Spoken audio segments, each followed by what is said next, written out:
All right, hello everyone, and peace of Christ to all of you. First of all, please invite your friends and don't forget to download the videos after we finish immediately. Um, our topic today is about anger. But before we talk about it, somebody asked me a question and I will answer. Please always subscribe, and you can join Patreon. Even if you are doing donation, you can still join, and this way you will be updated because I post there, I post in Mind, I post on Facebook and in Twitter, and even in Instagram. Like if you have Instagram, follow, because few minutes before I go on air, I make a video saying I am going live. A person asked me about the Muslims saying that we Christians, we pay the jizya as a tax. So we will answer about this before we go and start the topic about the anger. You see, always, and this is a warning for all the Christians, never understand Islam from Muslims. You see, I got my degree in Islamic law, and everything I learned which is negative about Islam, I did not learn it from the school, because who dare even to say the truth? In the school they teach you what is, let us say, if you do this, what will happen there. I mean, you study law and Sharia, and Sharia is very silly, because if you go deep you will find there's nothing is called Sharia. Sharia, I mean, like legalizing something, but based on Islam. Now when somebody says to you any interpretation, any explanation for anything in his cult, well, tell him, can you show me?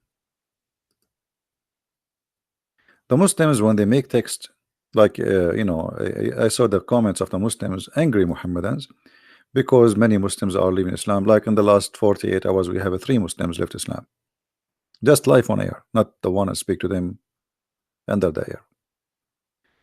And the Muslims are very angry, and he keeps saying that Christian Prince is misquoting, not giving you the meaning, giving you the meaning out of context, etc. But I'm showing in the screen everything I show, I'm saying. And now we will show you what the jizya mean. Jizya is coming from the word jaza, which means penalty. As an example, if we go in the Quran, we search for the word jaza.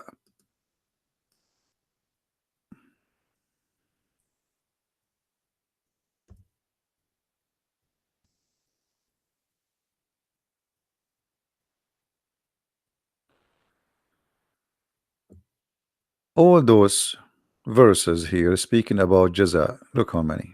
Jaza, jaza, jaza. What is jaza? As an example, chapter 5, verse number 33. And this is the word jaza in the front of us. That those those who do war against Allah, Allah will do a jaza for them, which means Allah will punish them. And what is the punishment? Depend in the case, in some cases you will be killed, some cases you will be they cut your foot, your hand, they depend. All right, so depend. So this is jaza. Jaza is saying penalty. The jizya is the penalty itself, which means it's a noun of it. Okay, like jaza is a name of something they will do. Jizya is known to be money you will pay, and for a reason.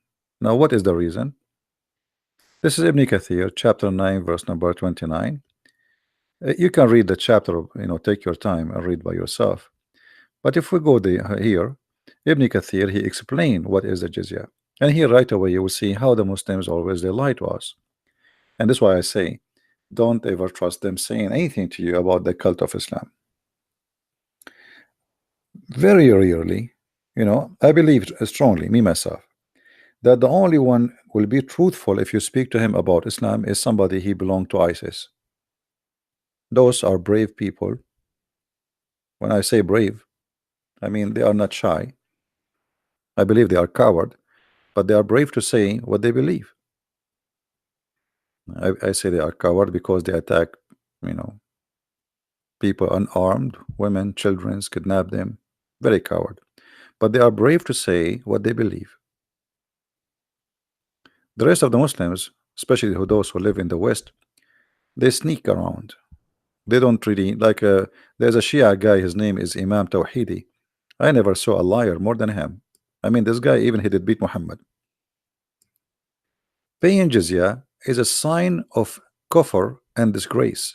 So this is not a tax. They told you it's a tax. Well, tax, everybody pay tax. Tax is not a sign of disgrace, actually. A tax is a sign that you are a citizen and you have equal right. Christians don't have any rights except not to be killed if they pay. So the jizya simply is pay or die. Here it says, until they pay the jizya, for they do not choose to embrace Islam. So what is the reason for the jizya? Not because you are bad or no. This is for very simple reason. You refuse to accept Muhammad to be a prophet, then you have to pay it and you have to be humiliated, as you see. It have to come with the price, not only in the money. It have to come with the price of humiliation. And here we see how they lie to us when they explain what is jizya. Ibn Kathir, he speak in a time where the Islamic State is not ashamed of their teaching. This is our teaching.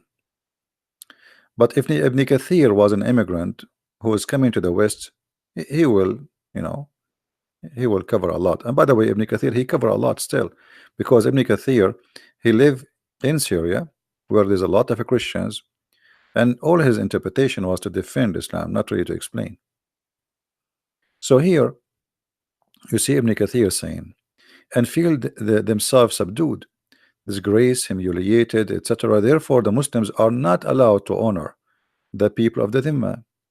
People of the Dhimma is the Christians and the Jews. What does that mean? What Dhimma mean? It's mean Muhammad, he grant them, if they pay him, they will not be killed. It's a mafia. Pay us, we protect you. Protect you from whom? From ourselves. We will not kill you. They are not protecting us from somebody else. They are the occupation.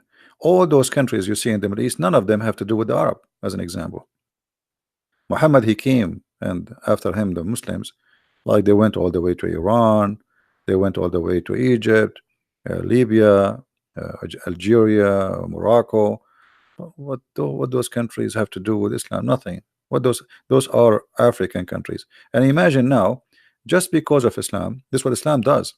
Islam not only a religion force itself, Islam destroy cultures, which mean a person from Algeria, he want to convince himself now that he is not Algerian, Amazigh, which is the origin of those people.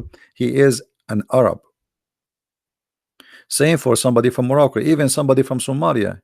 Somalian, there are people, they have a dark skin. What have you to do with the Arab? The Arab are white people. So just because of Islam, everybody starts saying I am an Arab. So it's like to be okay, the Arab are the masters. Osama bin Laden, he was a big shot in Afghanistan for a very simple reason. He is an Arab and he is a Saudi. He's like God. Arab and Saudi, and like twice, like two things in the same time.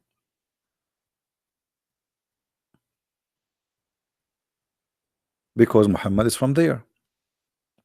So the Muslims are not allowed to respect the Christians, and they have an order to humiliate them, as you see. And the Muslims, they have a duty to keep them miserable, disgraced, humiliated. And here you will see the ethic of the Prophet. And this is actually fit with our topic about anger. Don't initiate the salam to the Jews and the Christians, and if you meet any of them in the road, force them to the narrowest alley. In the old days, the dirty water used to run in the side of the road, which means it's a sewage, but it is all day sewage.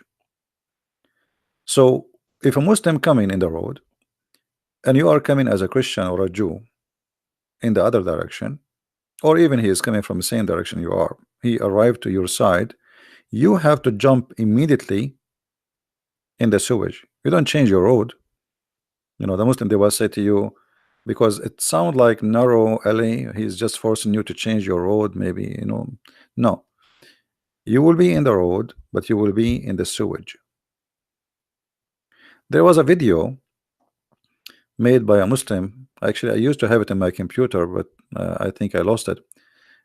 He was saying how Islam was able to force itself on the Christians in many countries. As an example, he gave an example in the video.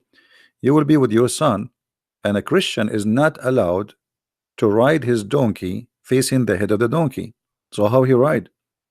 He have to ride, and his back is to the head of the donkey, which is funny. Imagine you ride a horse or a donkey. By the way, they can't ride a horse, only donkeys. So you ride a donkey, but your face facing the ass of the donkey, just to humiliate them. And the guy in the video was saying, so imagine you have a son, and your son says, hey dad, why everybody is facing the street, the front, except you? Then he will say to you, because we are Christians. And with all this pressure, they will leave Christianity and they will come to Islam. And this is how Allah guided them. So the humiliation was enforced in order to force those people to convert to Islam.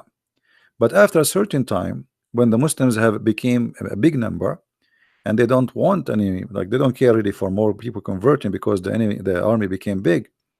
So even when some Christians offer to convert to Islam, the caliphate he refuse, because he want money still to come. If they convert to Islam, they will not pay jizya. You notice? If they convert to Islam, they will not pay jizya.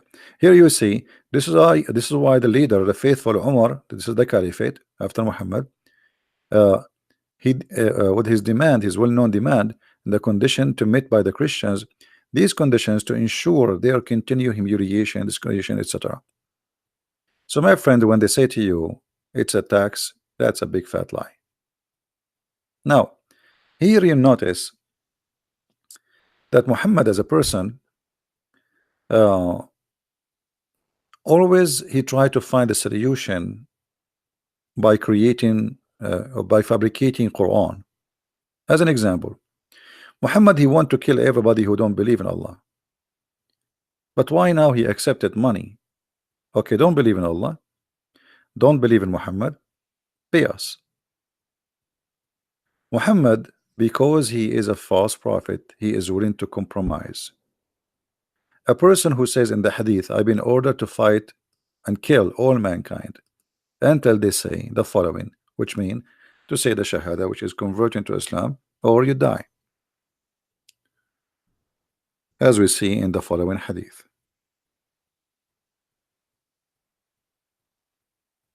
So all those stories reporting the same thing, that Muhammad, he been ordered, claiming that this is an order from God. This is not him, he is just a servant, to fight and kill everybody unless they testify that he is the prophet, and they testify that Allah is the only God to worship. And not only that, they have to pray as he pray, to eat as he eat, face the Kaaba, etc.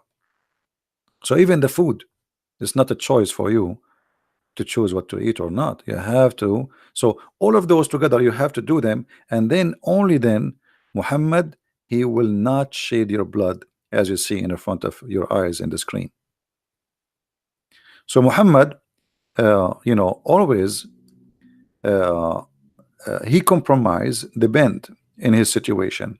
As an example, when the Muslims were weak, in the same chapter 9,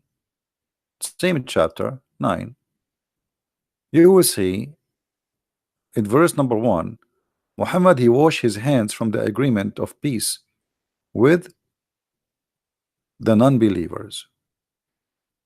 Declaration of what? He washed his hands from the agreement, from the treaty.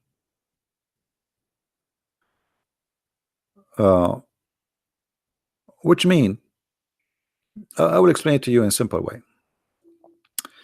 Egypt did sign a peace agreement with Israel, but any of you really believe that the Israeli will have ever a peace agreement with any of their neighbors?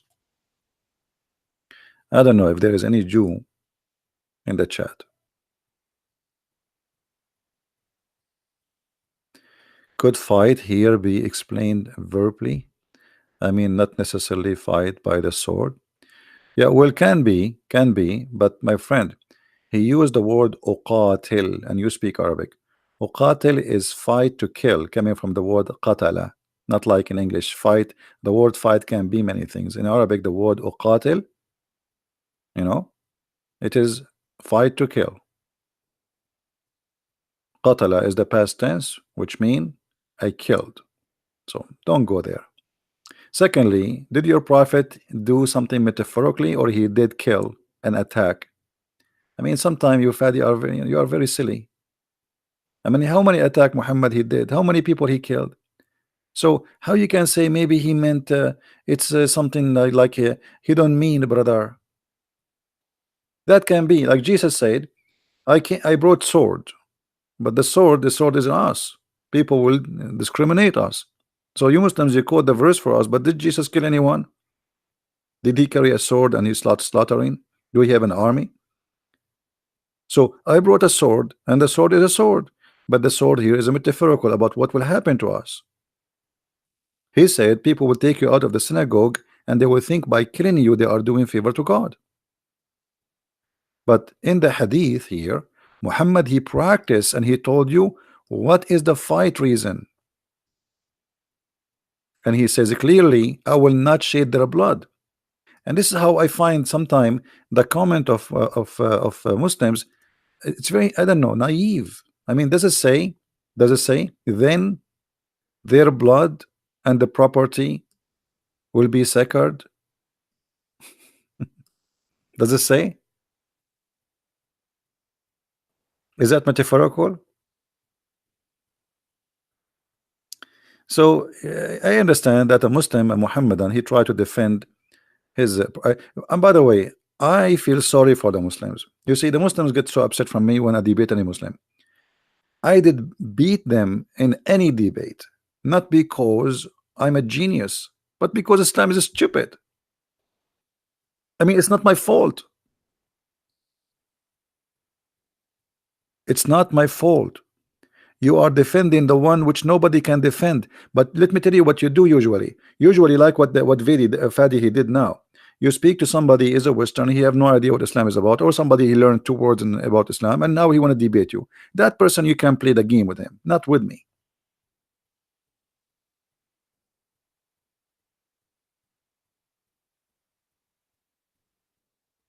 Play all the games you want, but you cannot do that with me. The jizya, there's no number of the jizya. Every caliphate he have his own, because the Quran never mention where. So it's up to the caliphate. You know, he decide as he wish. The caliphate or the prince of the area, prince is not like a royal prince. It's a Muslim. They hire him to be controlling that area. They call him prince. Sometimes even the leader of a few fighters. Uh, you know, the word here is emir, which means it's the same word for use for prince, but it's like the one who give orders.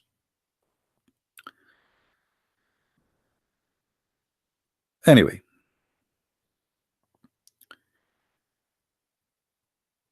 so Muhammad, he played his game when he is weak. Okay, look, just to show you, Fadi is making a comment. Let us answer him. Fadi is making a comment. So, but why saying Islam is evil? Because Allah told Muhammad was ordered to fight to spread Islam. Good order, God ordered the Jews to fight as well. It's mentioned in the Old Testament. Yeah, but the Jews, they never spent Judaism, and they never forced anyone to convert to the religion. They fought for surviving. The whole nation had been taken twice as a slavery, additional to thousands of nations attacking them. So there's a huge difference between this and that.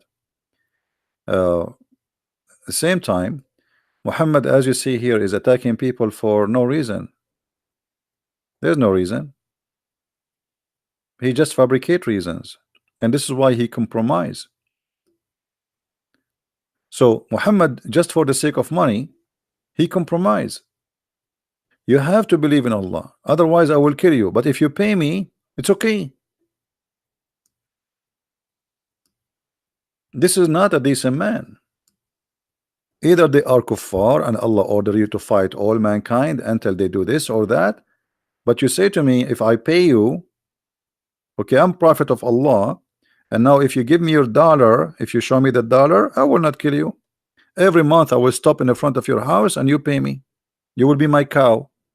I sit home, do no business, and you feed me and you feed my family. This is what Muslims was doing for centuries. Everybody work, make money for them.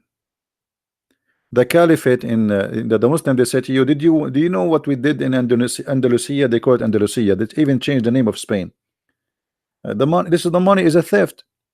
The money was coming from countries and lands which they stole, and they start building palaces. And the one who built the palace is not even the Arab. The Arab until now they don't know even how to build a building. Until now in the Middle East, Saturday and Sunday is the off day for the jewelry stores. Why? Because the one who make jewelry is not Muslims. Most of the mosque of the Muslims is built by Christians specifically, because Muslims don't have you know, when they attack Spain, all the boat they use in the attack, it was made by the Aramaic Syrian in Syria. When they attack, you know, occupy Syria, those Aramaic, they knew how to make boats. The Aramaic, the word Europe is Aramaic, the word Africa is Aramaic. So the Aramaic are very great civilization. Islam came, Aramaic is gone, civilization destroyed. Same as Egypt. Egypt was one of the greatest civilization in this earth. Islam came, bingo, it's gone. Wherever Islam come, civilization go out. Go and see what happened in the last 24 hours, 48 hours, week. Since Ramadan started, how many people get killed? Just today, to attack in mosque. Muslims attacking mosque. You see, they make big propaganda about a guy, crazy guy, filthy guy who attack a mosque in New Zealand. But Muslims attacking mosque every day. Every day. Bombs every day. So is that because you are a Muslim, it's okay to kill Muslims? Yeah, this is the case. Actually, Muhammad, he allowed it.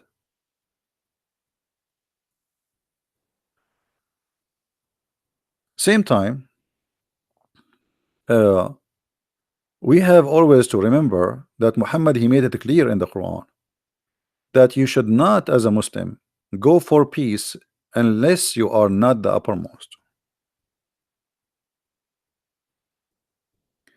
And he used the word alone. What does alone mean? The supreme, the superior. The Muslims believe that they are superior other any human being. They are a human. The rest are, you know, they are just and I will show the reference. This is the Quran, chapter 47, verse number 35. Read carefully with me. And this is the Muslim translation.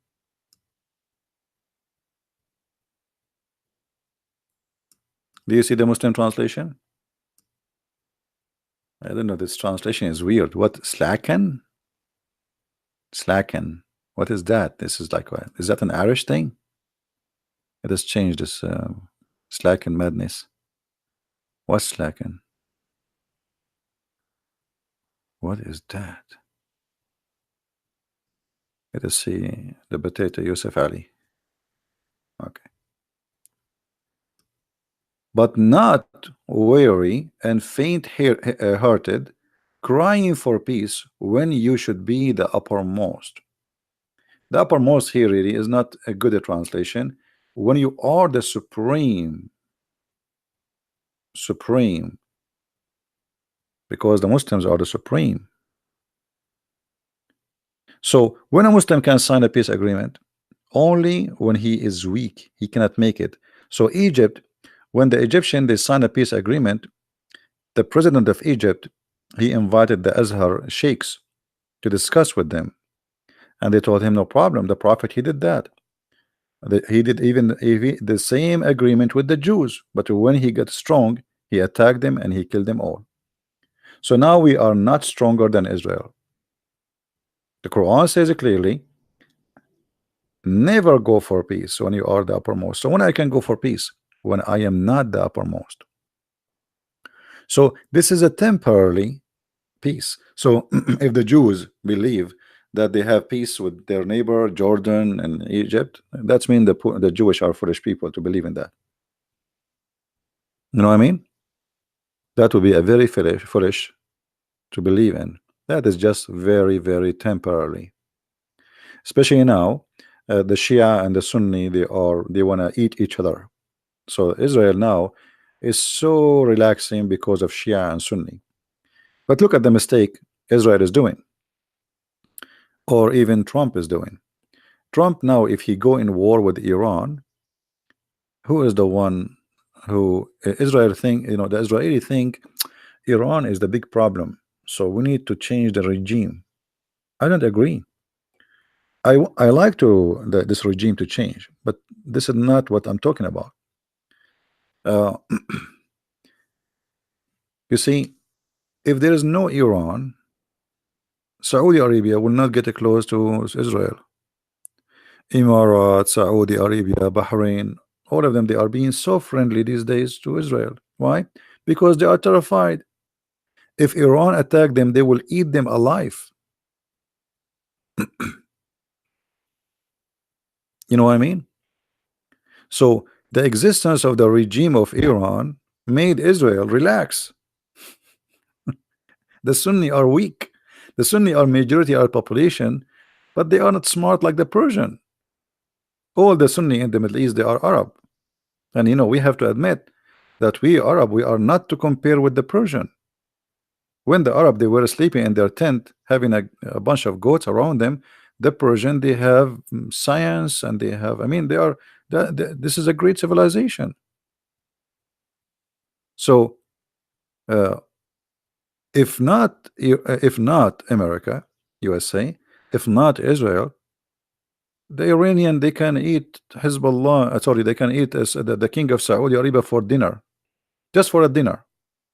You know, even when Saddam Hussein he have a fight with the Iranian, the whole world think that Saddam Hussein was fighting Iranian. It was not Saddam Hussein. It was America behind him, giving him satellite information, missiles, weapon, and the Saudi pay, and the Emirati pay, and the Bahraini pay, and Kuwait pay. Everybody pay.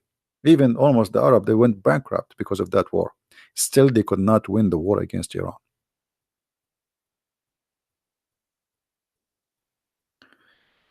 So, if the Iranian regime disappear, and now we will not have a Shia Iranian Islamic Republic, then the Muslim Sunni they will turn their faces to fight Israel again. Are you getting my point? Right now they are terrified because the Shia number is growing in Yemen, in Lebanon, in Syria, in Iraq, and for sure Iran. Almost 80% or maybe 90% is Shia, and they are connected now. Iran, Iraq, Syria, Lebanon. That's it. Same time, if you go in the Gulf, Oman is a kind of Shia, the Sultan of Oman and his country, and Yemen, most of people now became Shia. And this is terrifying for the Sunni. They are surrounding them from all over.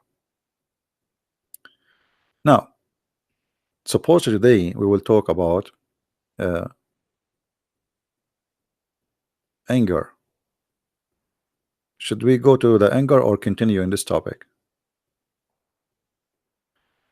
So I believe the Israeli, it's better for them if the Iranian regime stay. If I am Netanyahu, I should pay the regime of Iran to stay, not to leave, because they will never attack Israel. You know those people, they like they say death to America, death to Israel, death to America, but they don't even dare to fart, neither at America, neither at Israel. You know what I mean? So let them, okay, as long they scream but they do nothing, let them stay. Let them be busy, Saudi, Iran, because those people, they have to find an enemy. Now the Shia is their enemy. If you help them to get rid of the Shia, they will turn their face on you. All right. Now, is the Saudi protected by America? There's nothing is called Saudi if not America and England. There's nothing is called Saudi. Saudi, you see, even the thing, the name is a shame. What Saudi? Saudi is the last name of the family of the king. So how have you ever heard of a country have a name of a family king? Imagine we change the name of USA, make it a Trump, that a Trump, United States of a Trump. So all of those, the royal families, they are not royal. They are Bedouin who live in a tent. And since they discovered the Arab, the rich, intelligent, they start, making kingdoms and princes. The king of Jordan, those guys are potatoes. They never have kings. They never been kings. They never even been princes. They made them royal family. All of those are the made of the rich, intelligent. And then after that, when the rich is not an empire as before, and the one who grew and became the most powerful nation is USA. So USA took over. So all of those are exist just because of USA. Who is the one who get Kuwait back from Saddam Hussein? Nobody can get it back. The Saudi cannot. Who can? USA. So yes, they are the one who protect the Saudi. All right. Before and now and in the future, they will protect them as long, the Saudi, they pay nothing for free. Nobody is doing like a charity. This is not a charity business. Even Trump, he says to them, give us your check, hello, pay us, we are protecting you.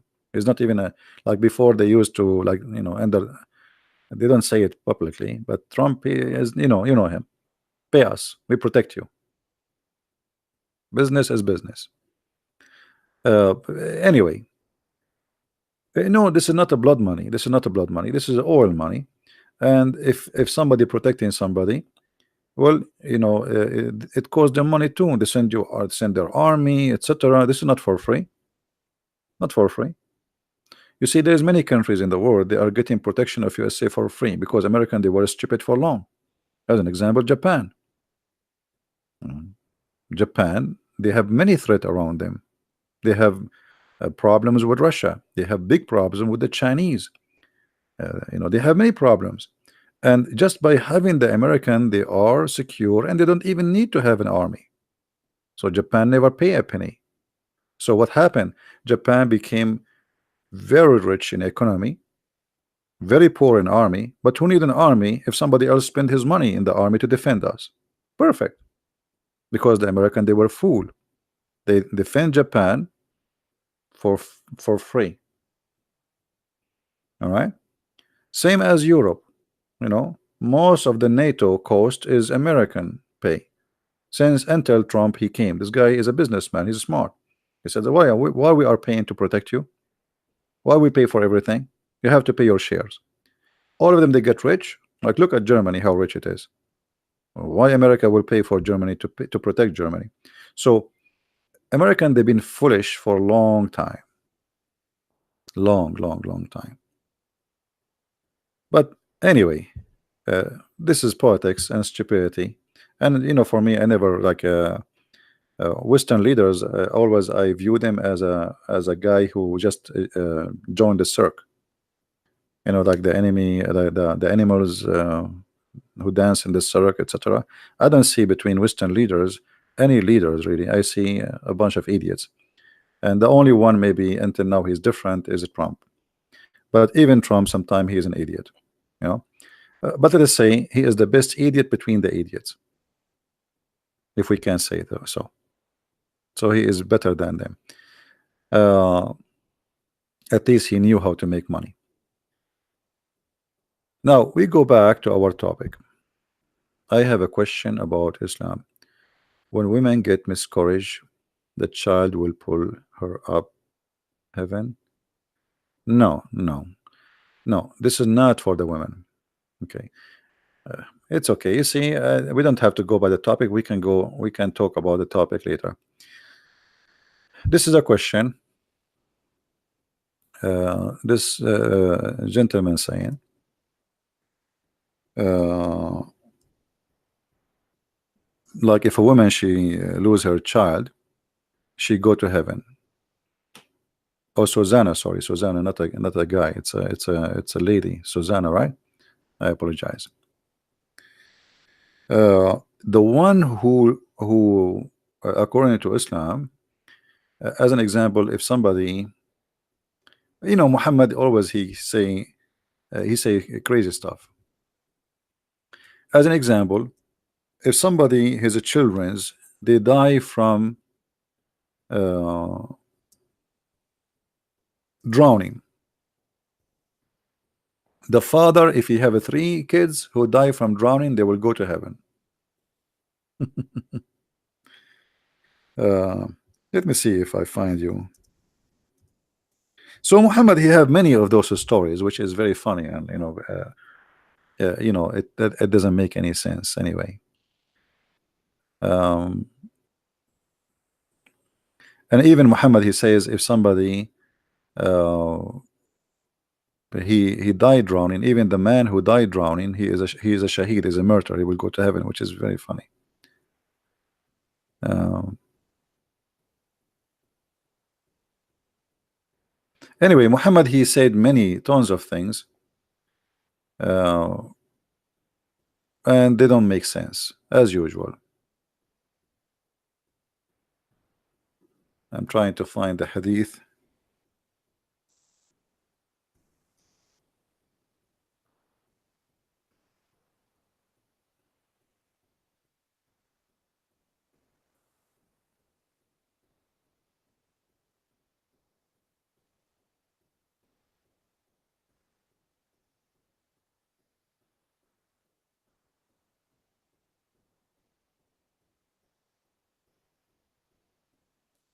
Let us see.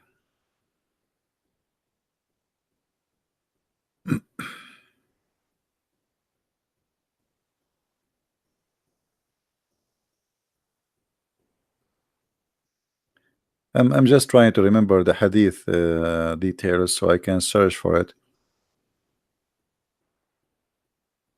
Yeah, here we go. I found this one. But let us see if we can find it in English.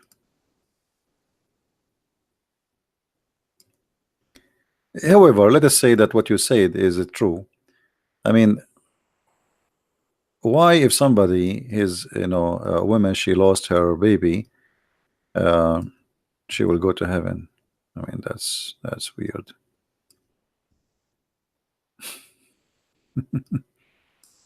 What does that mean?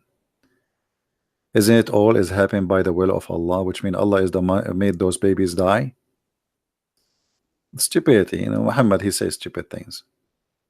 This guy, he's like a madman who keeps saying things that don't make sense. Read carefully. He said, the messenger of Allah said, there are no two Muslims, three of whose children die before reaching puberty, but Allah will forgive them and give mercy toward them. Okay, forgive who? Not the children. Forgive the parents. Look at this one. There are no two children who the children die before puberty. Okay, it will be said to them, enter paradise. And here supposedly the Muslims who they have that. Let us show you the other one.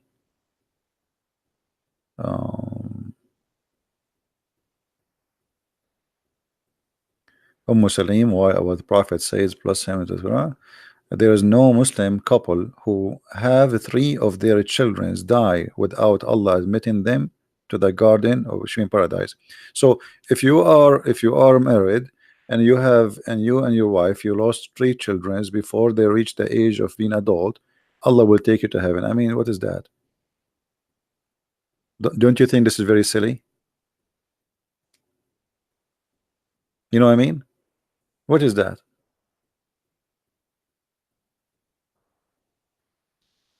Why they will go to heaven? I don't know. I don't know. You know, if there is any Muslim can tell us why.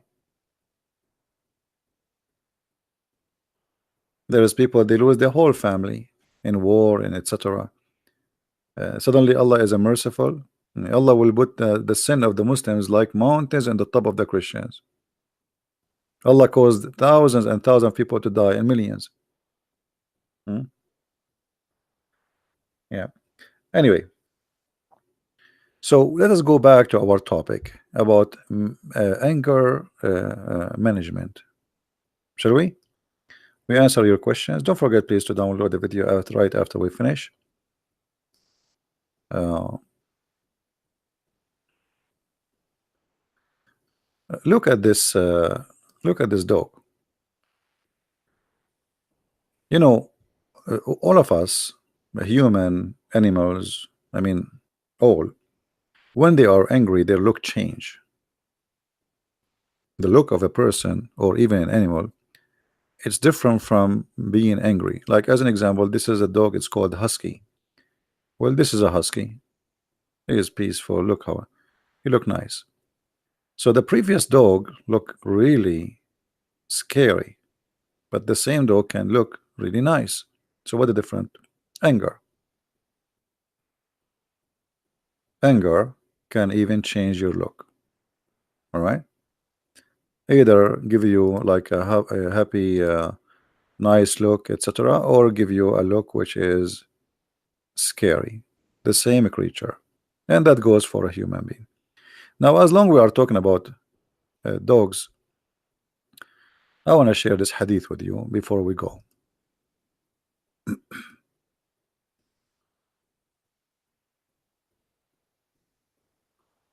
Okay, let's go here. In this hadith, you will see something funny in the translation. I don't know if you notice with me. Anyone notice me what is what's wrong in this translation in the page?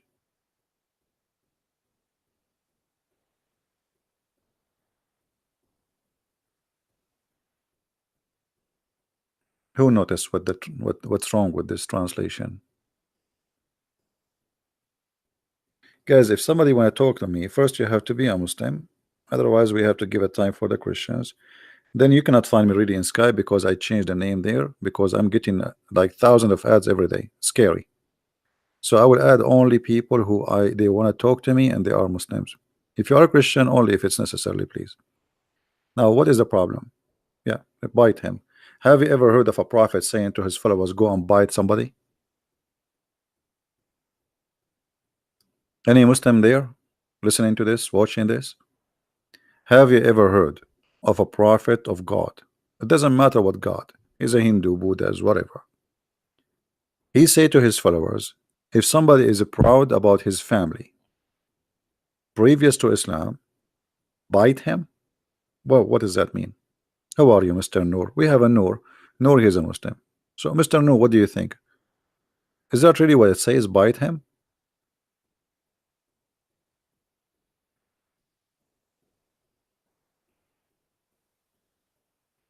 Any Muslim can tell us what's happening here?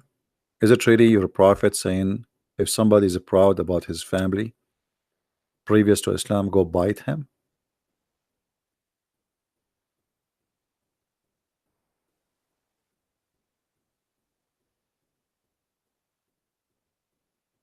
Noor, I'm just asking you, type everything you want. You can call me, Noor. You have a Skype? I will call you. If you like it, we can talk. What bite him? What does that mean? Hadith are nonsense. You see, guys, this is what I like about Muslims. Noor, he just said something very important, and I don't know if you notice with me, what does that mean? Uh, Muhammad, Noor, saying that the hadith of his prophet are nonsense. So Muslims, they knew that their prophet something wrong with him. But Noor, now he right away he will write again. He will say, no, no, no, this is not what I meant. I mean the hadith are not trustworthy. They don't make sense. Correct, Noor? This is what you meant? You are against the hadith, right? Hadith doesn't make sense. It's not the prophet who don't make sense.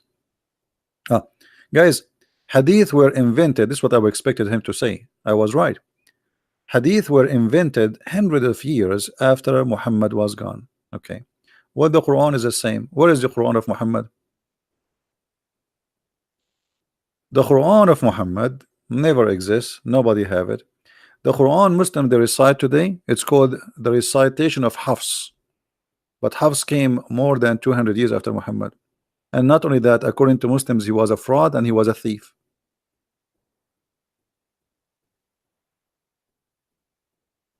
So just because the hadith does not make sense to you, you're rejected. Okay, what about the Quran? Does the Quran make sense to you, Noor? No problem. So Noor, do you trust the Quran, or you only the hadith is a problem for you? Or the Quran too is corrupt? No, actually, this hadith is sahih. This hadith is sahih.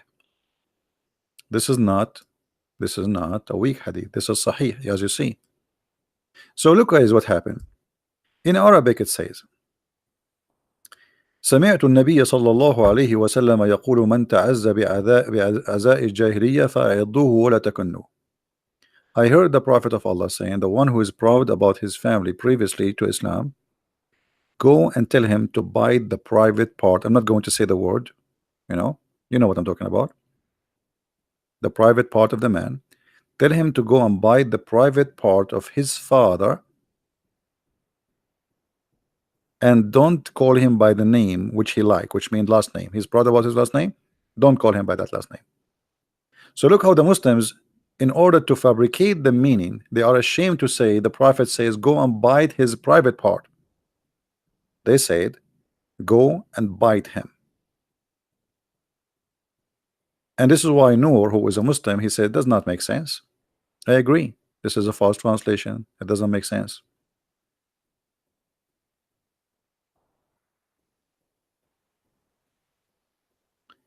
But here you notice with me how savage Muhammad is. I mean, what kind of a prophet saying if somebody is proud about his heritage, what's the problem? Why Allah will be upset? Because Muhammad himself, he don't have good heritage. He have nothing to be proud about. You see, the Muslim, they say to you Muhammad was from a great family, blah blah blah blah. This all is garbage. When Khadija, she did marry from Muhammad, in order to make her father agree to marry him, she drunked her father. She changed his clothes. She made him wear new clothes. She colored his beard. All of this when he is drunk. She made him drunk with Muhammad. The guy, when he woke up in the morning, he says, why I'm wearing those clothes? Those clothes I go for like party. This, like, in the old days, there's clothes for like now, even now, there's clothes for every day, and there's a clothes which expensive for occasions. So he says, why I am colored? Why I'm wearing those clothes? What happened? She said, you forgot yesterday you married me to Muhammad.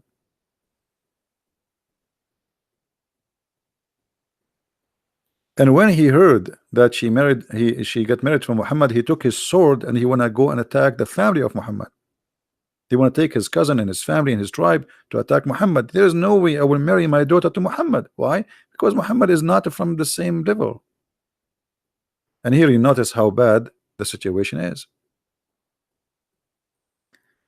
But anyway, here you see that Muhammad, he have a very bad he have a bad anger management. Muhammad is angry. He's angry from his life. He's angry from who is he.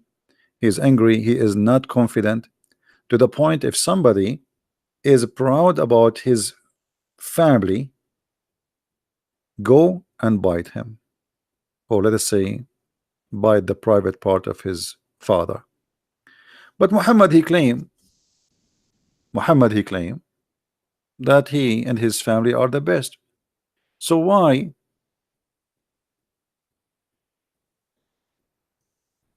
if somebody is proud about his family,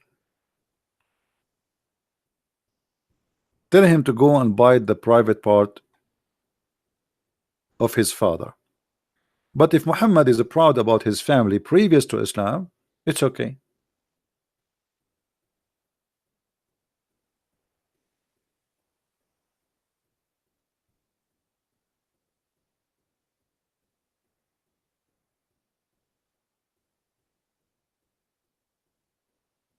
Any Muslim want to say anything? Isn't it this is hypocrisy? Why Muhammad he says Allah chose from etc., from the tribe of etc., from the tribe of etc., and from the tribe of etc., the family of etc., and I am the best of the family. But this is his heritage.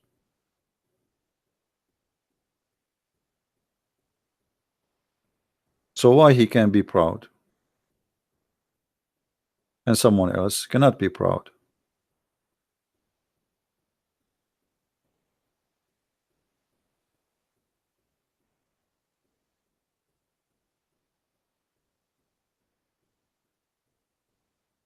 Any Muslim?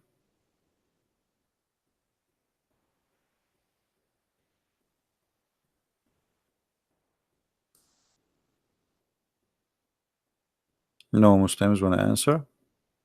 All right. But here Muhammad, you notice that he is refusing anyone to be proud because he don't want to have competition. If you remember the story, if you have my book, where Muhammad he killed an innocent man just because he is a very decent and he pray a lot.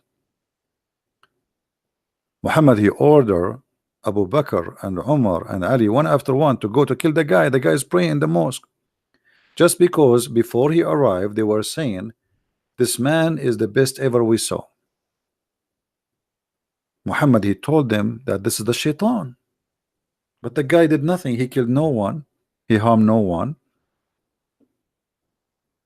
He is a very devoted believer. He pray a lot. And here Muhammad, because he is not self-confident, so now he found in this guy a competition. Dangerous. People will look at him, how long, how much he pray, and look at me, and I am the prophet who spend my day going between women, from women to women. So uh,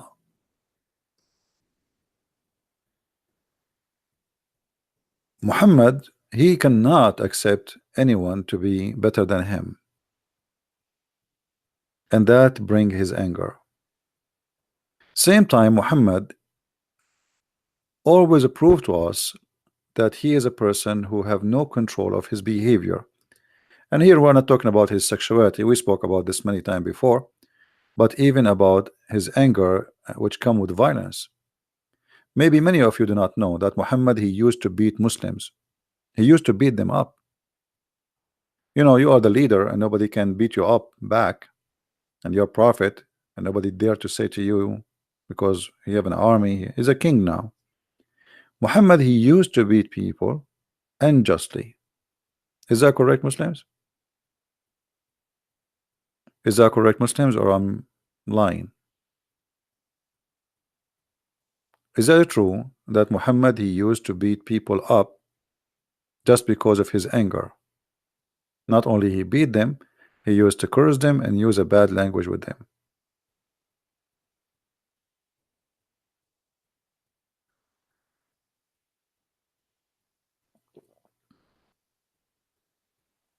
No, that the story about Khadija and make her father drunk, this is not in the Quran. Any Muslim?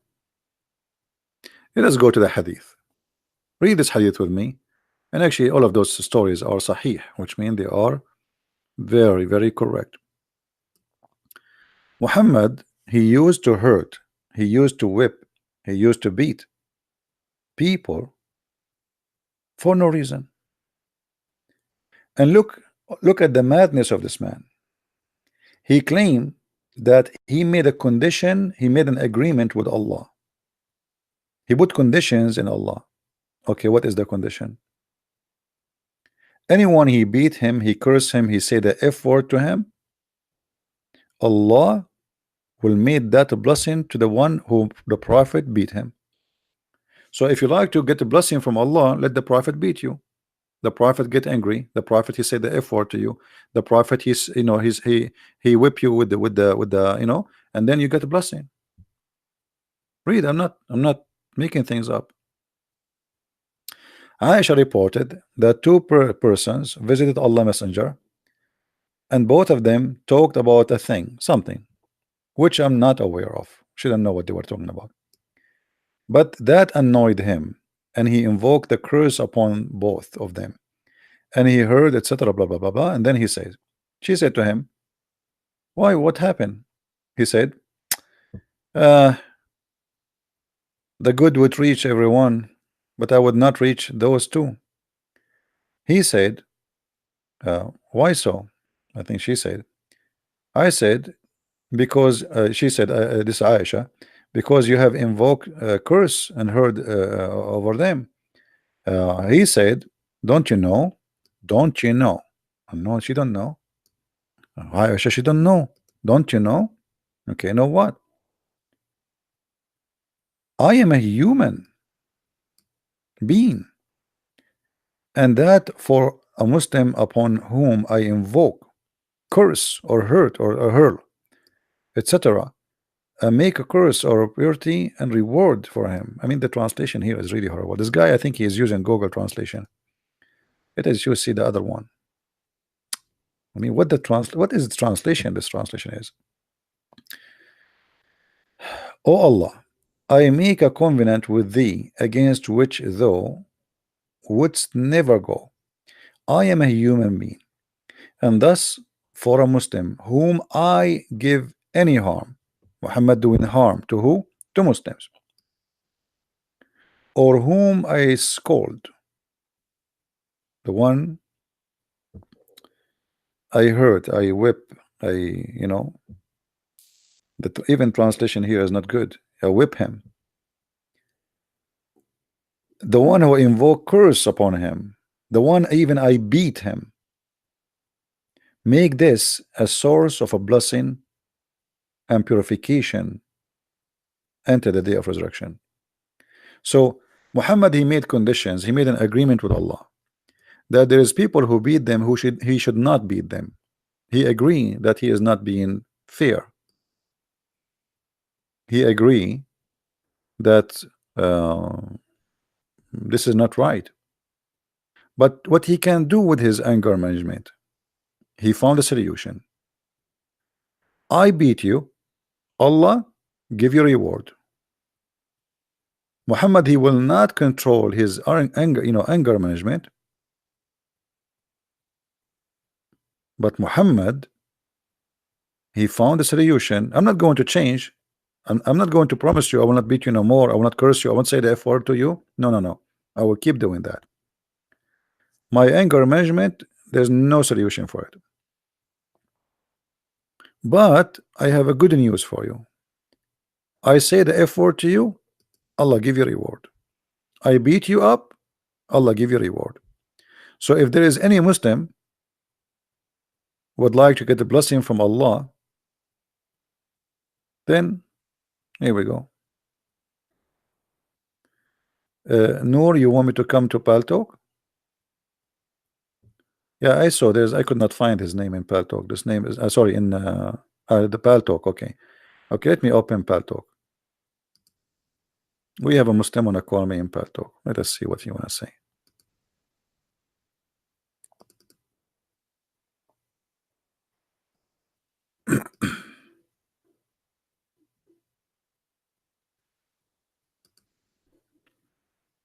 Mr. Noor.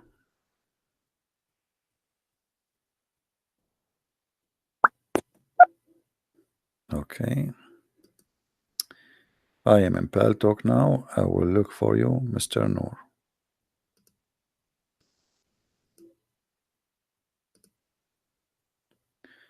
Okay, Mr. Noor, here we go.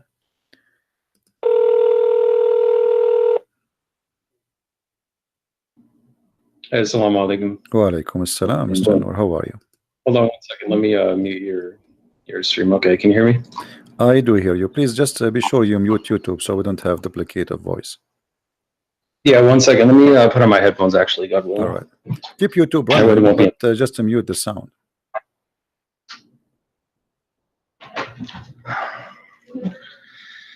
I think it was actually coming from my speakers, not your YouTube, because I already muted it. So Yeah. All right. just coming from the speakers. So what do you want to say to us, Mr. Noor?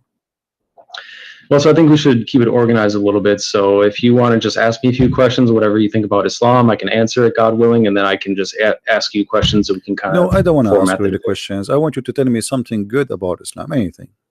Feel free. How you can convince you? We have like 800 Christians maybe listening, and God knows how many later thousands will listen to this, and you are live on YouTube. How you can prove to those Christians that Islam is from God? Yeah, that's fine. So the core teaching of Islam is to reverence God alone, submit to God, and to do good and be righteous, as it says over and over in the Quran. And it forbids evil.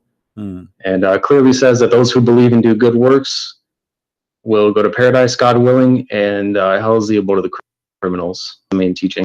That's what everything falls under in Islam. So is good work including you beat them up and that will give them deeds to go to paradise?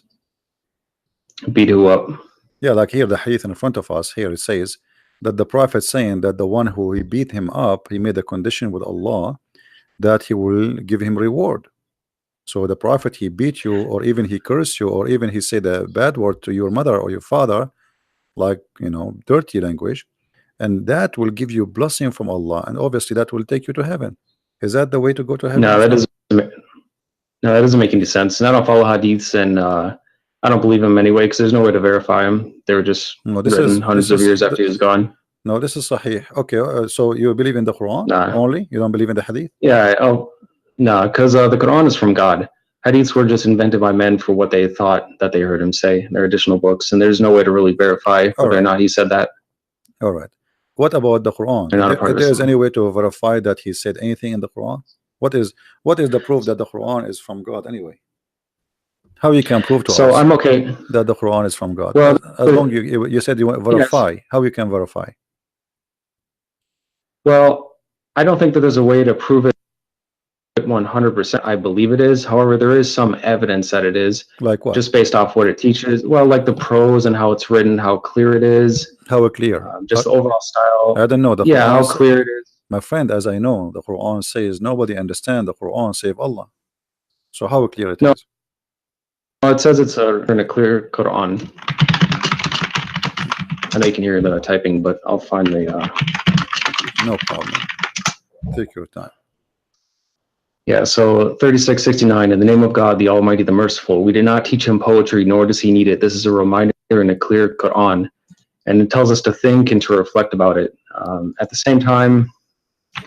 So 3639, correct? It says that the Quran is clear, correct? 3669, yeah, it's a clear, 59? clear Quran. 59? 3669. 3669. Okay, 69, sorry. All right. So here the Quran is so clear, correct? Yeah, there are some ayat in there that are purposely not clear, but purposely, what does in that general mean? It's a clear Quran. What do you mean? Well, 3:7 explains it best. So it says, he is the one who sent down to you the book from which there are law-giving revelations. They are the essence of the book, and others which are of a similitude. As for those who have disease in their hearts, they will follow that which is of a similitude, seeking to confuse and seeking to derive their interpretation, but none know its interpretation except God, and those who are well-founded in knowledge. They say, we believe in it, all is from our Lord, and none will remember except those who possess intelligence. So however you interpret of a similitude. So it's saying it is a clear Quran, and those who are well-founded in knowledge will understand it, who are guided by God. But there are also some that can misinterpret it. It doesn't say that. It says that those who they are not understand it, those who believe, they say, those who have knowledge, they will say, we believe. So to be considered as a scholar in Islam is not about understanding, it's about saying, I believe. Which means that doesn't make sense. No, knowledge is so important. 3:7 says, and those who are well-founded in knowledge. So it's true that we believe in it. I have belief as well. There is some faith, like believing in God, because we can't see them, but we still have knowledge. Let us prove what you just said. In the same chapter, I'm not going to ask you from different chapter, chapter 36. And you are the one who said to me, this chapter here, saying to us, or this verse 69, saying that Allah, He made the Quran very clear, correct? Right. All right. So how the Quran says in the same chapter that وَالشَّمْسُ تَجْرِي لِمُسْتَقَرٍ لَهَا, and the sun runs into its own course. What is Which that? one is that? The same chapter. I mean, I've read chapter 36. I've read the Quran over 5 times, but I don't have it memorized yet. So yeah, no problem. Chapter 36, the same chapter you gave me. Verse I see it. Yeah, 36. Verse 38. number 38. Okay. As long you say to us the Quran is so clear. Okay, what does that mean? The sun run. Do the sun run? Well, it says the sun runs to a specific destination. Okay, what is the best? Such as the design of the noble, the knowledgeable. What is that? Well, it's what we see. I mean, we see the sun in the sky. It's the same destination every time. So that's a specific destination. But this doesn't mean Allah is wrong, because the sun is not running anywhere. So Allah, He see as we see, or He see different? Well, that's petty semantics. I mean, it's running in an orbit. Yeah, but he's doesn't matter if you say run or orbit. He's talking about, you just said how we see the sun. That's mean that the sun setting, sunset, sunrise, correct? I mean, you can say that water is running. You know, is that wrong? No, the water is running. Yes, water is running. No, water is running. If it's running, it doesn't literally run. No, it does. It doesn't literally run, just like the sun. It moves. No, it does. It does. Like the sun. The water run. The water move from A to B. Water has legs. You're saying that water can run with legs? Water doesn't have legs. My friend, running have nothing to do. I'm saying running have to do nothing to do. Okay. Remember. First of all, you are not reading the Quran. Quran is not meant to be in English. In Arabic, it says tajri. It actually is. Tajri. No, it's in Arabic. Tajri. Yeah, I know. The word tajri, it's mean go ahead. You run. It's running from location to location. Now, you said and you agreed that this is about how we see the sun. So Allah speaking here about the sun setting, the sun rising. But this is absolutely false. The sun does not set, the sun does not rise. All it says is that it runs to a specific destination, and running is interpreted the same way that water is running. Okay, it moves to a certain destination, which it does every single day. It's just all right. If we go just 2 verses down, you can read the verse before it. You can read the verse before it. And the moon after it have measured in their mansion.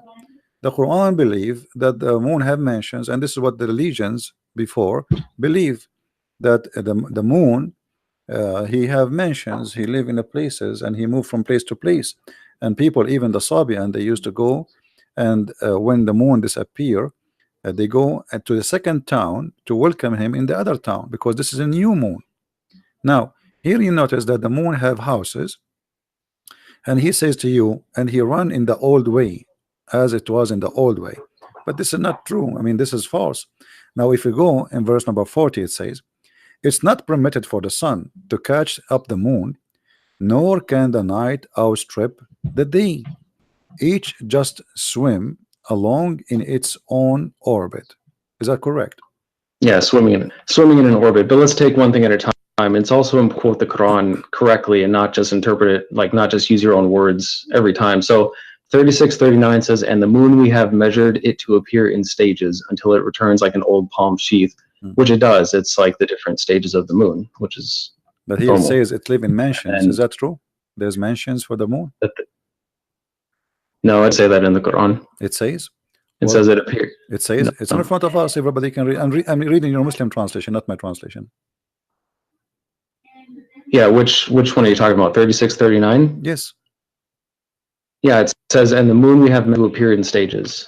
So if you want to read from the one that I read from, it's in monotheist translation. What translation you are reading? Here, I'll post it in chat. You can Google it. It's called a monotheist translation. Otherwise, you can go here. Monotheist? What does that mean, monotheist? Yeah, monotheist means one monotheist. That's what we are. We reverence one God. That is a new form. Monotheist. Let me see if we have it here. Yeah. Monotheist. It says it as well. talks about monotheism. Maududi, okay. Yeah, but my friend, I do you speak Arabic? only some. I don't speak it Yeah, fluently here we because go. it's It's not in my front native of us. I tongue, but mean, I should learn it, this God translation willing. is absolutely false, my friend. It says, وَالْقَمَرُ قَدَّرْنَا مَنَازِلَ حَتَّى عَادَ كَالْعُرْجُونِ الْقَدِيمِ. So it says the word manazil. So how this guy, whoever translated this translation, he said, you can copy this word manazil as you see on the screen, post it in Google, and you will see it mean houses or mansions. So this is a false translation. Well, there's lots of translations that translate it that says the moon we have measured it to appear in Okay, stages. you And see, Arabic is a rich language and it doesn't have a single no problem. word definition Okay, all the my time. friend, But my friend, you said let us not to give wrong interpretation. So how we can give interpretation for the Quran according to you? how do you interpret the Quran? Well, Yes. you should think for yourself and ask God for knowledge and wisdom, and also Okay. consider the But you opinions could of not answer others, me. and then You could form not your answer me. You conclusions. are the one who said to me. You gave me verse number 39. Remember? No, 36, 39. sorry. Yeah. Saying Which to one are you me, talking about? that the Quran is so clear, the same chapter, right? But here I'm asking you now, how Allah He says such a thing that the sun run into its course? You could not answer. You said that we see the sun every day. No, I did answer it. Yeah. It does run its course. No, it runs to It does not. The sun does destination not every set. This day. is It the runs earth. the same way that water The earth is going around runs. itself. It's not list. The earth goes around itself. This is how the day happened. No, the No? sun rotates. It runs to a specific destination, just like it says. It's like water. A river can run to a destination. Okay, so right? okay, according to you, when the sun set every day, it's not the earth going around itself. This is the sun going from point A to point B, from east to west.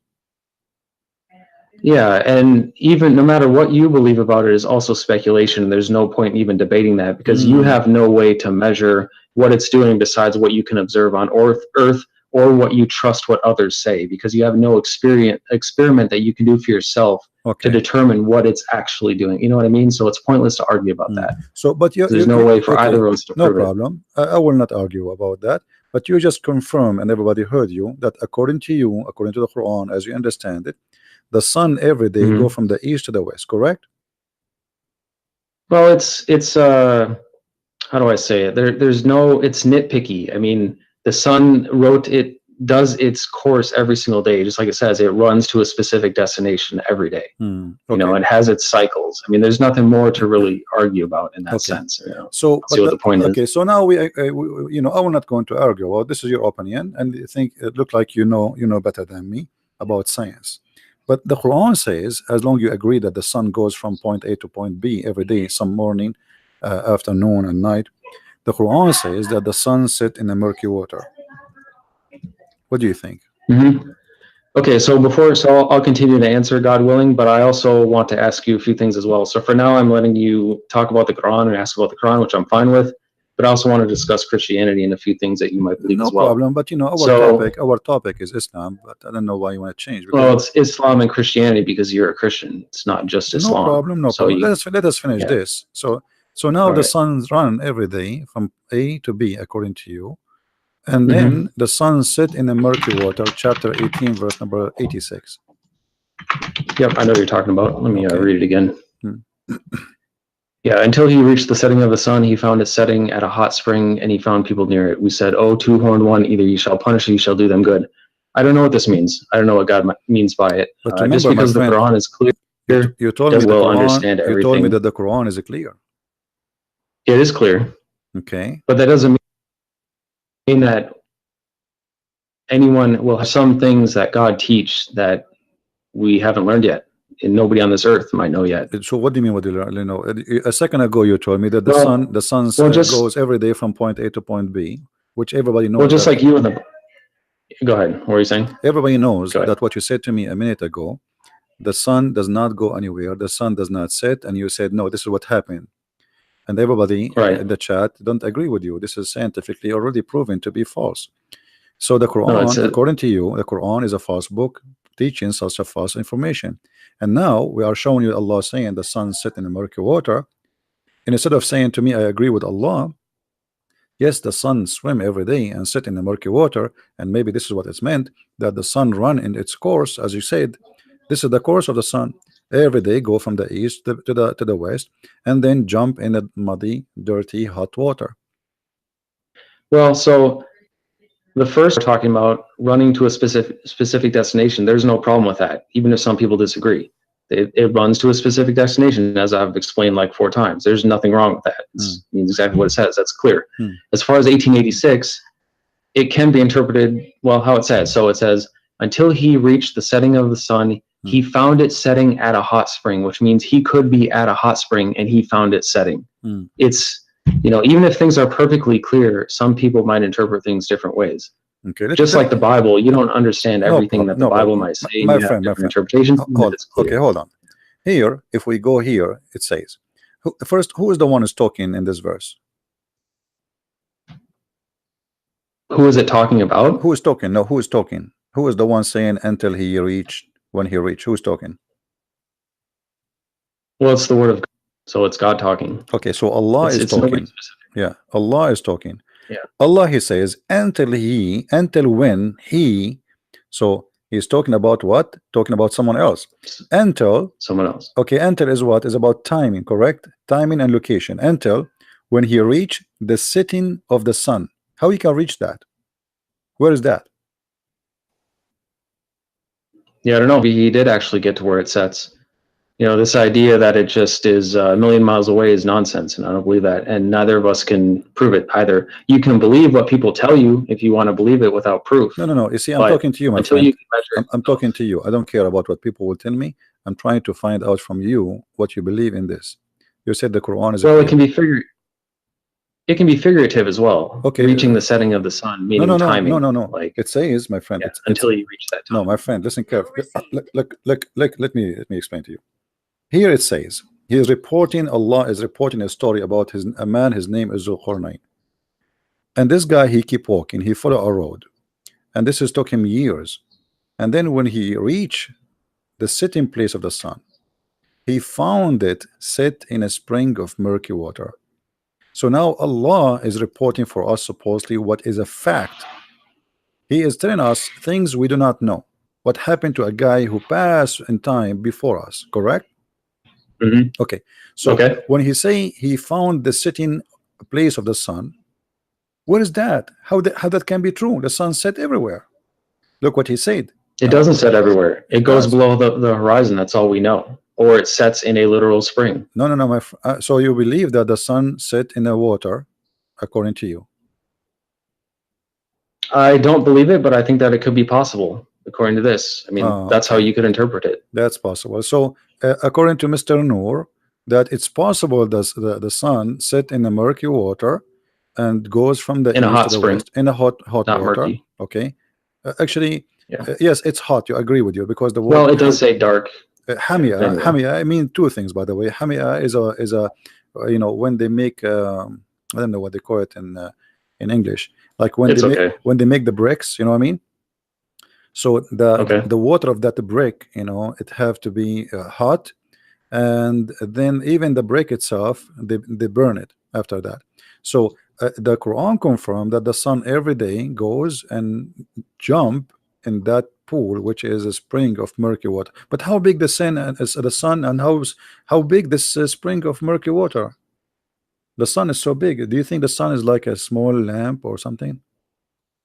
Well, it's definitely not as big as they teach us, because it's also the same size as the moon, besides when it's being viewed through like the atmosphere and it's distorted when it's low. But when it's like up in the sky, it's the same size. And this idea that they're these extreme distances apart is ridiculous. That it's just like coincidence. We don't know how big it is. So nobody does, unless again you trust. So you think like that maybe the sun, it's like in this small and jump in the swimming pool because it's a spring of water. How big is going to be?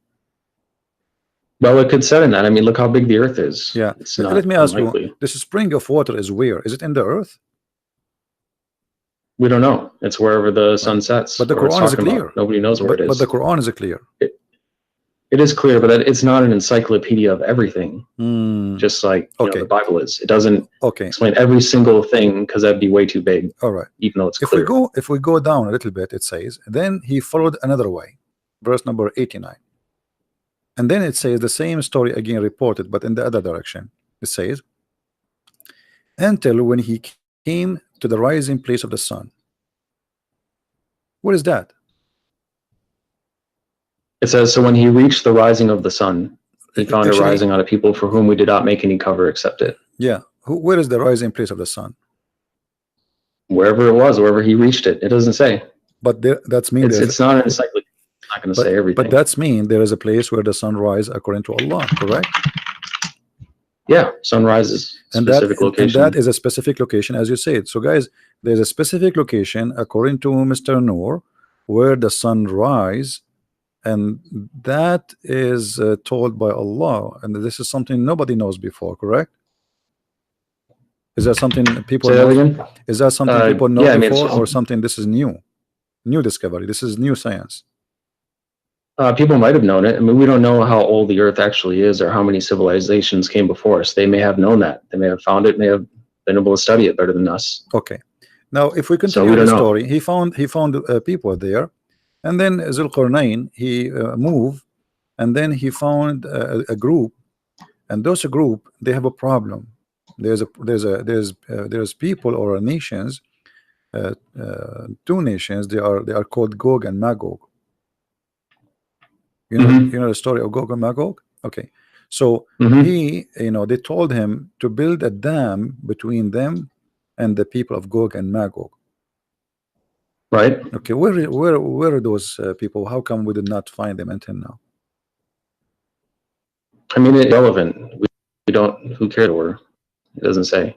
We don't know where that land is. Just like we don't know where Noah's Ark is or anything else. It may be nice to know. Yeah, but the Quran is so clear. But we do not know. It is clear. Okay, it just doesn't explain everything. It's so clear. It doesn't have every single piece of knowledge in it, because that would be way too much. So let me ask you about a verse in the Bible then, since you've talked for a long time about the Quran. I've answered lots of questions. Do you agree with Leviticus 20:27 that says that a man or a woman who acts as a medium or fortune teller shall be put to death by stoning, that they have no one but themselves to blame? Do you agree with that? This is the law of Moses. What's wrong with it? You agree with killing fortune tellers by stoning? Well, this is the law of Moses. What's wrong with it? Because that's disgusting. Okay, so what about... Okay, but the Quran say the same. The Quran say the same. It doesn't. It doesn't mention stoning anywhere. Okay, hold on. What verse is that? See, this is why I don't want you to jump, so we can show you related issues. In the Quran it says that anyone who waged war against Allah, he should be crucified, cut his hands, cut his feet. And even Muhammad in the hadith says he put nails in the eyes. Now it doesn't say that in the Quran. Which ayat? It says that, my friend, people fight you if they're trying to kill you. Who is the one? No, this is not about fighting. You see, you told me the Quran is clear. That's not true. Anyone who do wage war against Allah, who is the one who wage war against Allah according to Quran? Which ayat is that? Chapter 5, verse number 33. Okay. Yeah, the recompense of those who fight God and his messenger and seek to make corruption in the land, that they will be killed or crucified, that their hands and feet be cut off from alternate sides, that they be banished from the land, that is disgrace for them in this world and in the hereafter, they will have a great retribution. That is because they're trying to fight God and his messenger. That's people who are attacking you. So now that's not just killing. Now I am attacking the Prophet. You understand? I am now attacking the Prophet. If you try to kill us, no. If you try to attack they are not trying to attack the Prophet physically. That's what it says. Okay, hold on. It says those who fight. No. Read carefully. The verse after it says, except who repent before they fall into your power. In that case, know that Allah of forgiving, merciful. So if those people they killed, okay, the one who killed should be killed. What repent? You kill people. No, you kill people. If you already. start a war with God and his messenger, then so war what? What kind of war? What kind of war? What kind of war? If I speak now against the Prophet, I am waging war against Allah. Is that correct? And we're not talking about words. No, we are talking about words. We are talking about words. Fight God and we are talking about words, not necessarily real war. His messenger. Okay. No, okay. Yeah. Okay. We're confusing war between words. Okay. You are saying to me that we don't want to give wrong interpretation for Quran. What interpretation you read, so we can go together and see what this is meant. Exactly what it says. The recompense of those So you who don't fight want God and to. His So you, messenger. okay. Don't fight us. So you are It's saying that no, no, simple. no, no. It doesn't say it doesn't fight us, my friend. It doesn't say Yes, that. it does. It says the recompense of those who fight God and His messenger for the third time. Where? Did No, you hear that? yuharibuna here. It's about, yes, fighting. Fighting is about fighting by what? The Prophet said, "I've been ordered to fight and command to kill all mankind, to kill all mankind until they convert." So That's it is not, him. no, that's not what it Okay, here we go. says. If we go, okay, hold In on. Okay, hold on, 2:19, hold on. Can you take a Christian or a Jew as a friend, or he is always an enemy for you? we can treat them peacefully. That's No, what no, the this is not Quran the teaches, and question. we This is not. should. This is not But the. they can't This be is our not. ally. This is not the question. They can't be our ally. They cannot be your ally. Why? Right. Why? Because we're not allowed to be allies with them. Why? Are Because you allowed to ally? Would you ally with Muslims? Why not? Would you ally with Satanists? Because we're not allowed to. With what? With what? It doesn't matter. There's nothing wrong with that. We have nothing against them. We can treat them peacefully. They can live peacefully among us. That's fine. No, we're not going to fight in a you war cannot with treat them. them peacefully because the chapter Yes, we 9, can. chapter 9, verse 29 says, "Kill the Christians and the Jews until they pay the jizya." No, it doesn't. It does. And also 2:190 says, "And fight in the cause of let us cause read. of God against Let those us read who fight together. you, but do not aggress. God does not love the aggressors." Listen. No. This is the chapter of At-Tawbah came at the end of the Quran. The last thing Muhammad he came with before he died. And he said it clearly. Look, after he attacked and he killed all the enemies of the Arabian Peninsula, go and fight the Christians and the Jews. And the verse in the front of you, fight those. Look, you don't interrupt me, and I won't interrupt you, and we'll we'll get somewhere. But does it say? All right. Does it say fight for what reason in chapter 9, verse 29? Okay, let's look at that first, and then I have one to show you. 5. Which one was it? 9:29. 9:29. Okay. Yeah, so it's under the context of what I was already telling you, under the context of like 2:190, which is fighting the cause of God against those who God does not love the aggressors. What aggressors? He is saying fight those who don't believe in Allah. He's not saying fighting because they are fighting you. Fight those who don't believe in Allah, nor the last day, nor acknowledge, as you see, until they pay the jizya. So if you pay him money, you live, or what he want from you. No. Either you convert to Islam, or you die, or you pay. No, it's until they pay the reparation. Yeah. So that's a reparation for being jizya, wrong, something done to you, and it's all to the context of the entire Quran. Jizya, no, my friend. Your Quran says kutibat alayhim az-zulla. So Allah he made a destiny for them to be humiliated by you. Look what the Quran says. قاتلوهم يعذبهم الله بأيديكم. Fight them, Allah will torture them by your hands. Did he say that? No. That you can interpret it how you, but that's not what I'm teaching as a Muslim. Who are you? Now, I've answered your question for the Quran. Who are you to teach? I mean, I'm asking you. Are you Allah? I'm a Muslim. Are you a prophet? No. You okay? The Quran I'm a says Muslim. okay. Yeah, so you does can the decide, Quran, my friend? Does the Quran says fight them to torture them? Allah torture them by your hands? Yes or no? No, it doesn't. Chapter 9, verse number 14. Read for me. I know what you're talking about. It doesn't say torture them by your hands. It says fight them. It says fight them. Perhaps God will punish them by your hands and humiliate them and grant you victory over them and heal the chests of the believing people. Thank you very much. And the one before it says, would you not fight a people who broke their oaths and obsessed to expel the messenger, especially while they were the ones who attacked you first? Okay. Do you understand? Have you ever heard of something? See, that's why you're disingenuous, because you ignore the one before it. My friend, let us says, especially since they were the ones who attacked you first. You understand? I said very clearly. Okay, let us see who is the one who broke the oath. Chapter 9, verse number 1. No, I've answered enough about that. The one. Do you agree with Leviticus 21:9? Hold on. No, I've answered enough about that. Verse number 9. I will give you one more. Chapter 9, the same chapter. Hold on. Verse number 1. It says that the one who washed his hand from the agreement is your prophet. Read it. The same chapter, verse number 1. Okay, let me look at it, and then I'm going to ask you from the Bible, because I've answered enough. A revocation is made by God and his messenger to those with whom you have made a pledge from among the polytheists. What's your point? What are you asking? It is him who broke the agreement. It is him who washed his hand from the agreement. And the verse and the verse in chapter 9, verse 29 is not even about the Arab. It's about the Christians. It's not about the people of Quraysh. It's about the Christians who did not fight Muhammad, never fight Muhammad. There's no one, he is a Christian. He did fight Muhammad. Okay, show me the story where the Christians. Okay, hold on. Show me the tribe of the Christians which fought Muhammad and attacked him. It doesn't say Christians. It says polytheists No, who it broke says their oath no. and It attacked him says first. people in the That's book. exactly what it says. No, don't, my friend. Let us be honest. It No, it says doesn't. fight who? People of the book. Does it say that? No, which one? It What do you mean? says polytheists. Chapter 9, verse number 29. It says fight and kill the people of the book. Either they pay the jizya or they die. No. It says Okay. fight those who do not believe in God or the last day. And the earlier ones, From who? which I From just who? From talked who? about, No, hold it's on. talking about the Don't same jump. people I was just Don't jump. talking Don't about. jump. Polytheists who broke the oath and attacked him first. Don't That's jump. who it's talking about. Don't jump. That's the context. Fight. It doesn't fight. say Christians. Okay, it says the Christians. Here we go. It's The in one, no, the it's in one the who same is surah. giving the scriptures. You know, Nur, stop lying, my friend. Everybody is laughing. Okay, okay, I just okay. told you. I am It's in showing, the my same friend. surah. I am showing Islamic translation. Now, all Islamic translation says it clearly that those are the Christians and the Jews.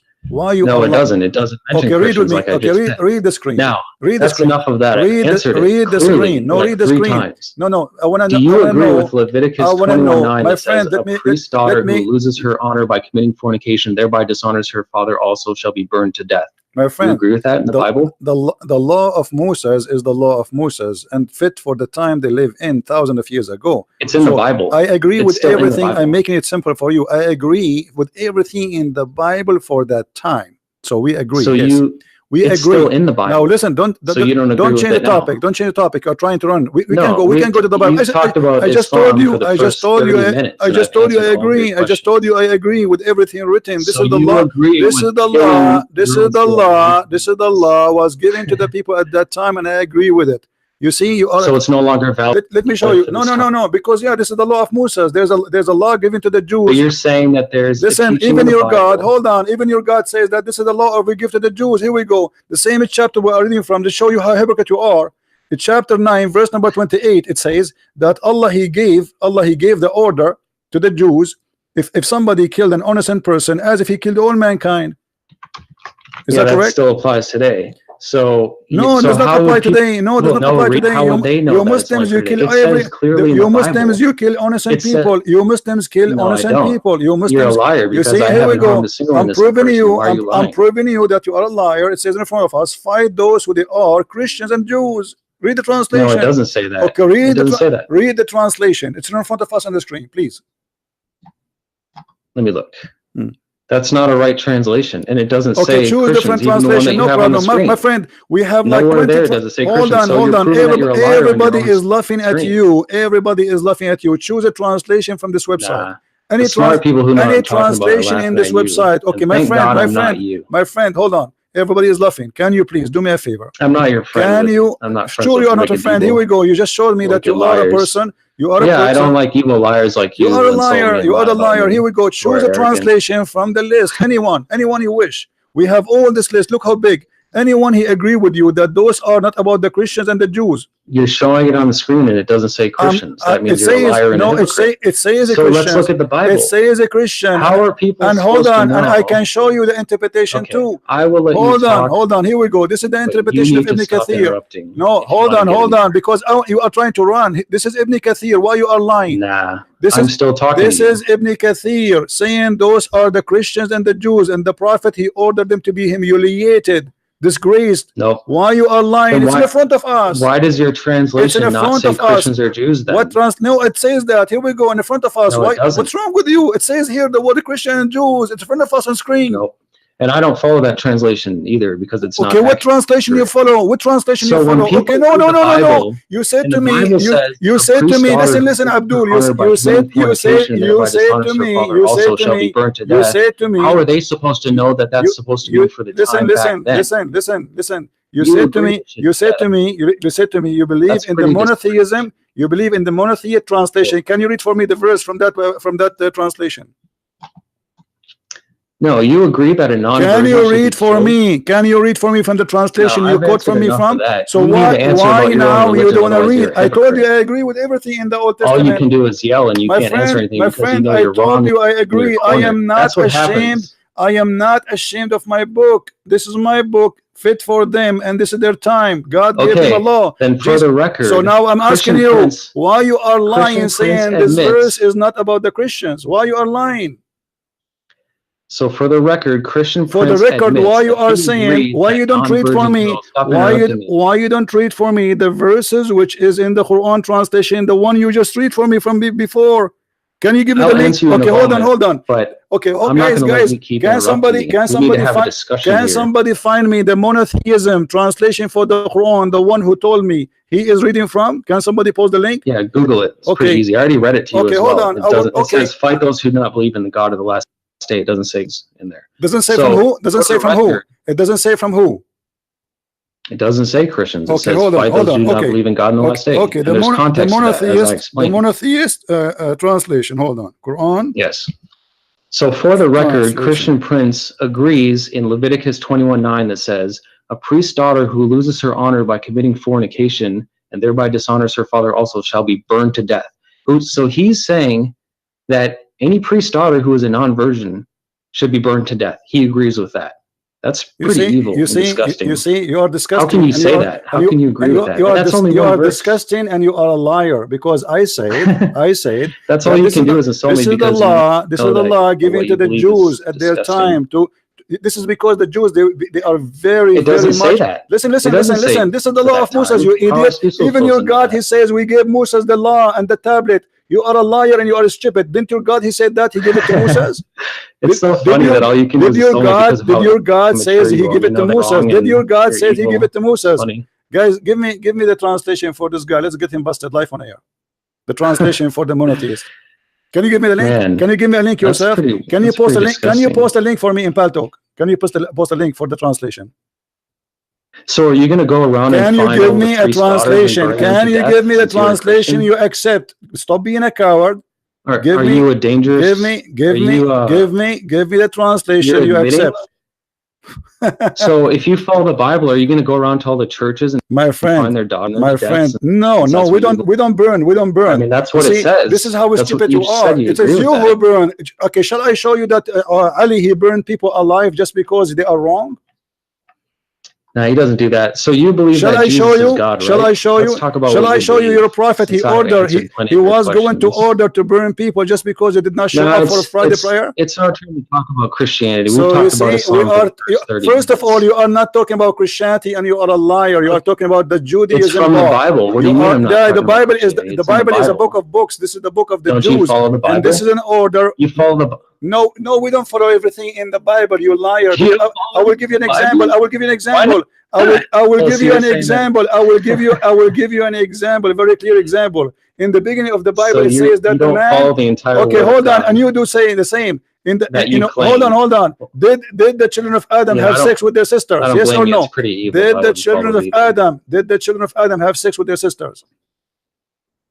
Well, that's ridiculous. Did they have sex with them? So it was allowed for them. So it was allowed. So it was allowed for them, but it's not allowed for us. Guilt of their fathers. Listen. So it was allowed for them, not allowed for us. That you should kill their son. See, this guy, he just want to talk. Was it allowed? Nah. Now, let me ask you. You talk over me. Okay, hold on. Did your prophet allow the muta? Do you follow the muta? No, I don't even know who that is. Chapter 4, verse number 24. Your prophet, he allow you to rent women for sex. Arabic. Huh? Tell me what muta. Muta, I mean pleasure, sexual pleasure. Yeah, what about it?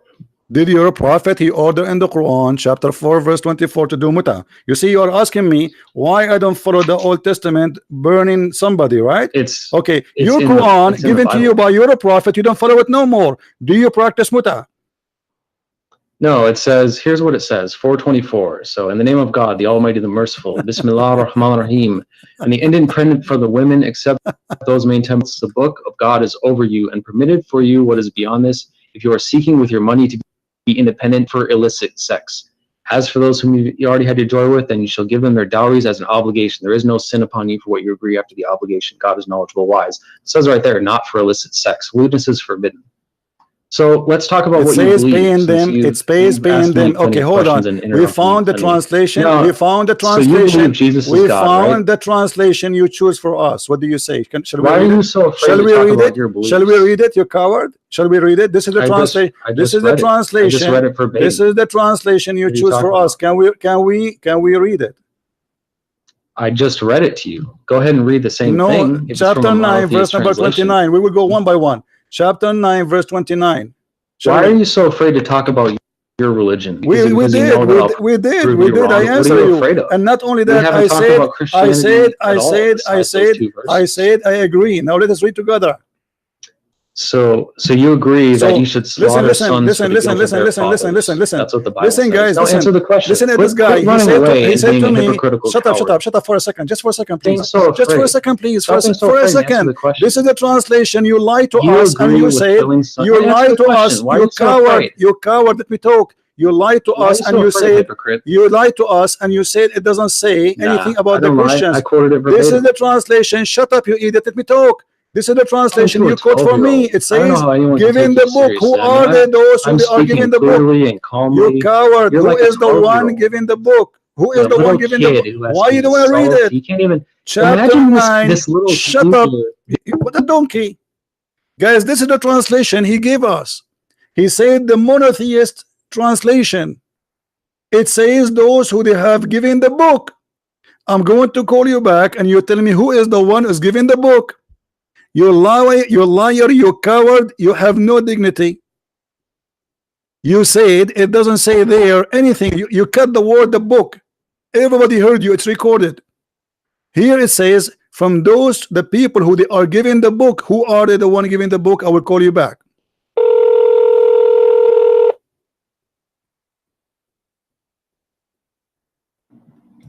You don't mean a child? Who is the one is giving the book in the translation? Who is the one is giving the book? You want to have a real, you need to be more, because you don't let me talk. You don't let me talk. Who is the one is giving the book? Answer. Who is the one? You said the verse is not about the Christians. Who is the one giving the book? Explain to us. I have let you talk and ask me questions for the I answer you too. I am asking you now. Who is the one is giving the book? You said there's no Christian there. This is not about the Christian. It says in the translation you choose that this is a war against those who don't believe in Allah, from those who they are giving the book. People of the book, who are they?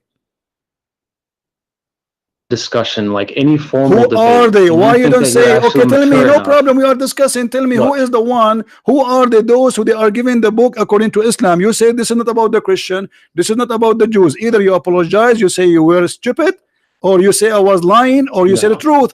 Okay, who is the one is giving the book? I will answer in a minute, but you need to shut up and learn to have a normal listening. conversation. Go ahead. I'm listening. Go ahead. Who is the one giving the book? In a normal debate, we are not debating. This is not the debate. You are a kid. You are a kid. You are a kid. You are a kid. You are a kid. You are a liar. I don't respect you. Answer. In a debate, they don't allow one person to constantly yell and interrupt the other person. You are the one. You are the one who interrupting. I am asking you. You change the topic. You change the topic because you are a coward. Now answer. Stop talking. Stop talking. Saying nothing. What is the answer? What is the answer? What is the answer? You potato. What is the answer? Are you going to answer or not? Are you going to answer? If there's any Christians who want to have a real discussion, then contact me. We can have an actual No, don't run. Who are they? The people of the book. You coward. Why you want to leave? Just tell us who is the people of the book. Just interrupts. You coward. Like a little kid. I am interrupting. I am not interrupting. I'm waiting for you to answer. I gave you the mic 15 minutes ago. Until now you want to answer. Have a real discussion. That's why he'll never be on an actual debate. Don't hang up. Imagine like in a university. I'm not going to talk. I'm waiting for the answer. I'm waiting for the answer. Go ahead. Okay, then let's be fair. I will answer one more of your questions. Okay, not one more. No, just answer this one. Just answer this one, please. You say there's no Christian, there's no Jews in chapter 9, verse 29. Listen, you say there's no Christian, there's no Jews in 9:29. And this is the translation you choose. We've gone over this 5 times. No, you did not. You did not read the word. You did not read. You did not read the people of the book. It says people of the book. Who are the people of the book? It doesn't say that. Right here. It doesn't say that. It's in the front of us on the screen. It's in the front of us in the screen. Are you stupid?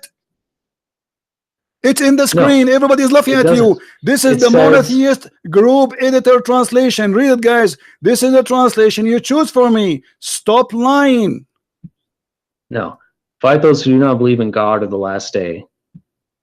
So it says, nor do they restrict what God and his messenger have restricted, nor do they uphold the system of truth from among the people who have been given the book. Talking Thank about the you. Who Quran, are they? The until one, they the pay the people. reparations, Wonderful. Who are until they? they're You said it doesn't say Christian or Jews. Who are they? The people of the book.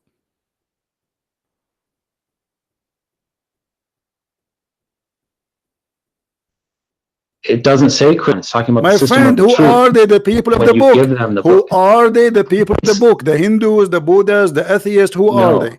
Who are they? it's the Who polytheists that are are they? explained The people of the book. earlier The in the people of the book surah. are I just polytheists. told Are you. you a donkey? What is their book? Stop What is interrupting. the name of their book? What is the name You of the need to what learn is the to name talk of to their people book? like an What is adult if you want to Shut have a up, you real idiot. Don't call me conversation. again. You are just a kid donkey. Coward. Every single Muslim agree that this is about I lost my voice. Christian friends, do you agree with that? I agree with every verse in the Old Testament, and we are not ashamed of it. But because you are ashamed, you are covering up. You are reading for me a book written thousands of years ago, fit for their time, and because the Jews are people of dignity, not like you, who your prophet allow you to hire women for sex. So if a woman, she did do adultery anyway, the punishment for adultery in the Jewish law is death. It is death anyway. And your prophet, he copied that from the Jews, but yet we cannot fight in the Quran. And you coward, you say to me you follow the Quran only, but we cannot find the punishment of adultery in the Quran of stoning. Why? Because the goat ate it. And look, we showed him the translation he chose. He jumped it.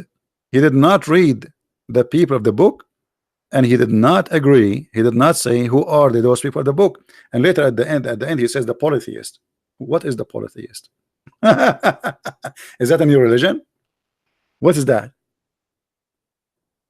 Who is the one giving the book? What is the name of the book? What's that? Coward. But I'm so glad that you've been cut and recorded. Christian Prince, do you agree with burning? Do you agree with the stoning? Today we don't stone. Obviously, we don't do that. What does that mean? That's mean that this was fit for that time. Even Jesus in his time, he said to them, to the women who the Jews they were going to stone her.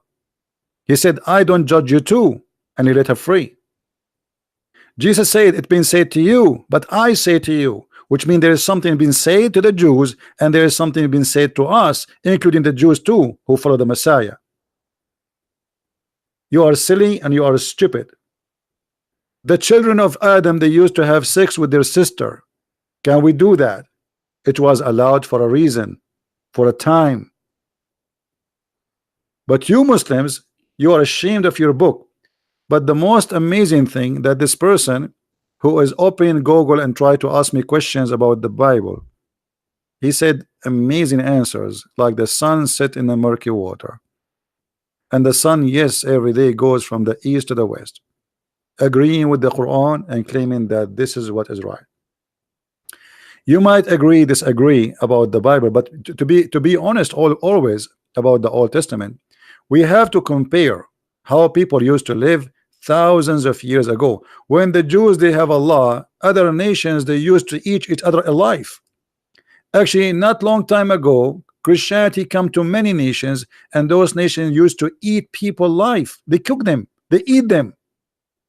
So we are talking about Allah when the Arab, your ancestors, Muhammad himself, he used to worship stones thousands of years after Moses, kissing stones. And if this is horrible, why your prophet he follow Moses and why he approve him?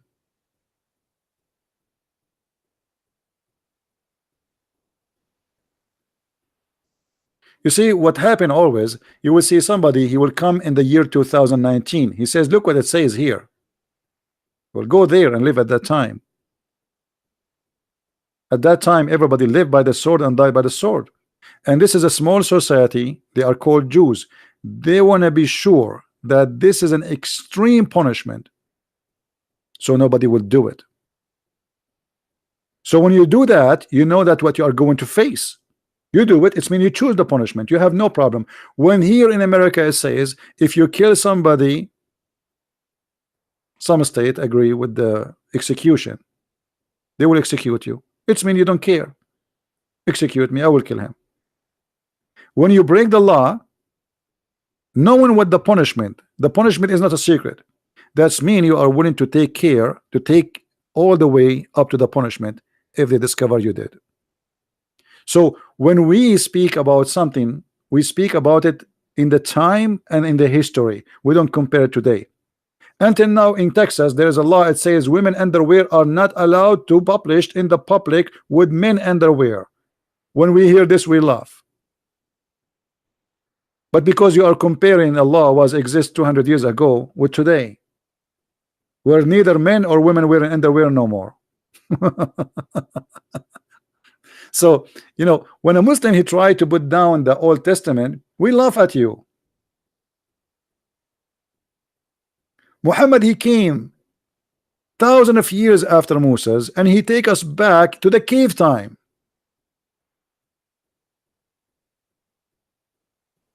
And the proof, it is you who said that the sun set in a murky water. That is beyond the cave time. And look here at the Prophet Muhammad, who is supposedly a prophet of God. He says that if a woman they are lesbian, we jail them until they die. Do you agree with jailing women who they are lesbian until they die? What, you will say no, or you will say yes, or you are a hypocrite? The law of Moses is the law of Moses. Now this is your law. And if somebody is a gay, we beat him with sandals. And here you see how the God of Islam is discriminating between men having sex together and women having sex together. If a man have sex with a man, we beat him with sandal, and if he repent, we let him go. But if a woman having sex with the women, we jail them until they die. What kind of justice is that? Why the punishment for women she is being lesbian is jail until they die, but if a man is being a gay, he repent, and the punishment maximum, you beat him with sandal. You beat a gay with a sandal, he get excited.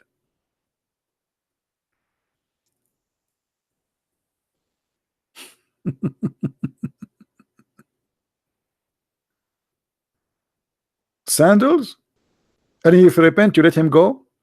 But yet the women, if she have the same crime, we jail them until they die. Why? Which one is more ugly? Two women kissing each other, touching each other, or a man doing a man? Which one is more ugly? So why the punishment of the women have no mercy, and until death you jail them, but a man, if you repent, he go? So you don't follow the, why you Muslims you claim that you are follow the law of Abraham and the law of Moses? The law of Moses doesn't say that. You are a hypocrite. You claim that Muhammad claiming that Moses was a Muslim prophet. Okay, where is the Muslim prophet who followed Moses? The Muslim prophet. Moses is a Muslim prophet, Muhammad is a Muslim prophet. So how come the law of Muhammad has nothing to do with the law of Moses?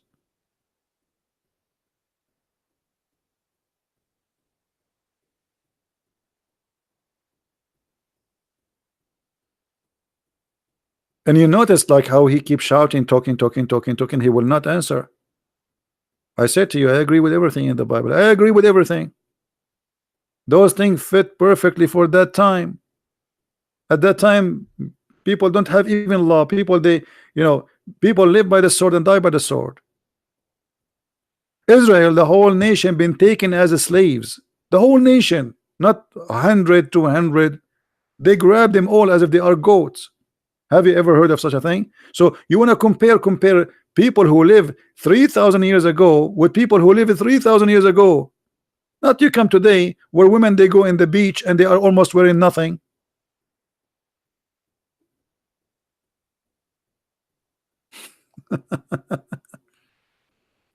You see, when we compare the Quran, we compare it with the Quran, not with today. We prove Islam to be false at the time of Muhammad, not necessarily today. Hypocrisy. And look, he said to me, I don't believe in the hadith. But isn't it the Quran said that you have to obey the Prophet in order to obey Allah? How you don't believe in the hadith? You are a hypocrite. But I believe he said to me that so he will avoid showing him the hadith.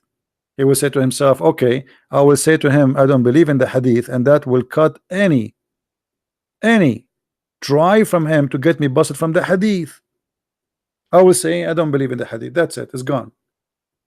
But the Quran written in the same time, and there's nobody have the Quran. Actually, nobody have the book of Al-Bukhari. Al-Bukhari does not exist. Nobody have the book of Sahih Muslim. Does not exist. Nobody. Those books are not printed. This is somebody claim that this is what Al-Bukhari said. Same for the Quran. We don't have the Quran.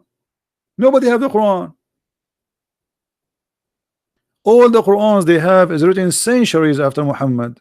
It's coming from a recitation. Even the official Quran, which is printed by Saudi Arabia, in the first page it says that this Quran is according to the recitation of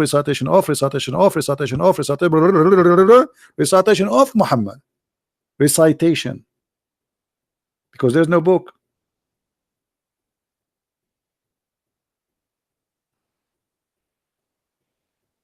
So what is your book? And not only that, Muhammad himself, he said that the one who obey the messenger, he obey Allah. You say I don't believe in the hadith. That's mean the Quran proven to us to be short of logic, because now how we can obey the Prophet if we don't receive the word of the Prophet? Correct, guys? If I'm a Muslim, God forbid, and I want to obey the messenger, how I can obey the messenger if I did not get the words of the messengers? Because the Quran says I have to obey the messenger, and by obeying the messenger I obey Allah, because Muhammad is more important than Allah. Okay, I want to obey the messenger. Where is the word of the messenger? The Quran is the word of Allah, supposedly. So how you lie to us and you say I am not going to accept the hadith? How we can obey Allah messenger without the hadith?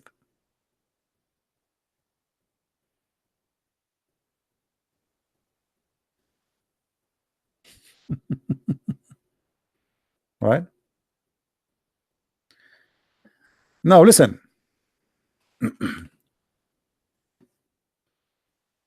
I want every one of you to copy this video, especially since we start talking, and let everybody laugh at this cult who believe that the sun set in the murky water, and this guy trying to convince us that the sun is so small. Actually, you know what? I'm going to replay it. Hold on. I don't know how long ago he called me, because this is fun. When he started talking, by the way, I thought he is like I mean, he's being funny or something, you know, but this guy is serious. This guy is serious. He's very serious. He's talking about, you just said how we see the sun. That's mean that the sun setting, sunset, sunrise, correct?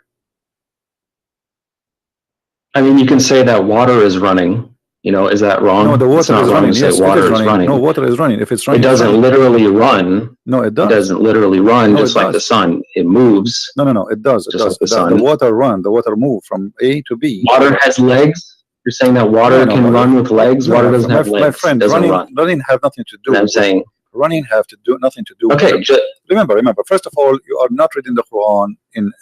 Quran is not meant to be in English. In Arabic, it says tajri. It actually is. Tajri.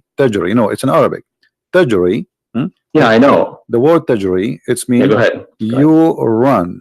It's running from location to location. Now, you said and you agreed that this is about how we see the sun. So Allah speaking here about the sun setting, the sun rising, but this is absolutely false. The sun does not set, the sun It's does a, not rise. all it says is that it runs to a specific destination, and Where is running is where is interpreted the same way that water is running. okay, It my friend. moves to a certain destination, Okay, which okay. it does every single If day. we It's go, just all right. If we go just two verses down, you can it's read a the verse useless. before it. You can read the verse before it. And the moon, after it, have measured in their mansion. The Quran believe that the moon have mansions, and this is what the religions before believe, that the moon, he have mansions, he live in the places, and he move from place to place. And people, even the Sabian, they used to go, and when the moon disappear, they go to the second town to welcome him in the other town, because this is a new moon. Now here you notice that the moon have houses, and he says to you, and he run in the old way, as it was in the old way. But this is not true. I mean, this is false. Now if you go in verse number 40, it says, it's not permitted for the sun to catch up the moon, nor can the night outstrip the day. Each just swim along in its own orbit. Is that correct? Yeah, swimming in an orbit. But let's take one thing at a time. It's also important to quote the Quran correctly and not just interpret it, like not just use your own words every time. So 36:39 says, and the moon we have measured it to appear in stages until it returns like an old palm sheath, which it does. It's like the different stages of the moon, which is But here it normal. says it live in mansions. And is that true? There's mansions for the moon. no, I'd say that in the Quran. It says. It says it appears. It says No. it's in front of us. Everybody can read. I'm reading your Muslim translation, not my translation. Yeah, which one are you talking about? 36:39? Yes. Yeah, it says, and the moon we have meant to appear in stages. What, So if you want to read from the one that I read from, it's the monotheist translation. What translation you are reading? Here, I'll post it in chat. You can Google it. It's called the monotheist translation. Otherwise, you can go here. Monotheist? To what does that mean, monotheist? Yeah, monotheist means one monotheist. That's what we are. We reverence one God. That is a new form. Monotheist. Let me see if we have it here. Yeah. Monotheist. It says it in it as well. It talks about monotheism. Okay. Yeah, but my friend, do you speak Arabic?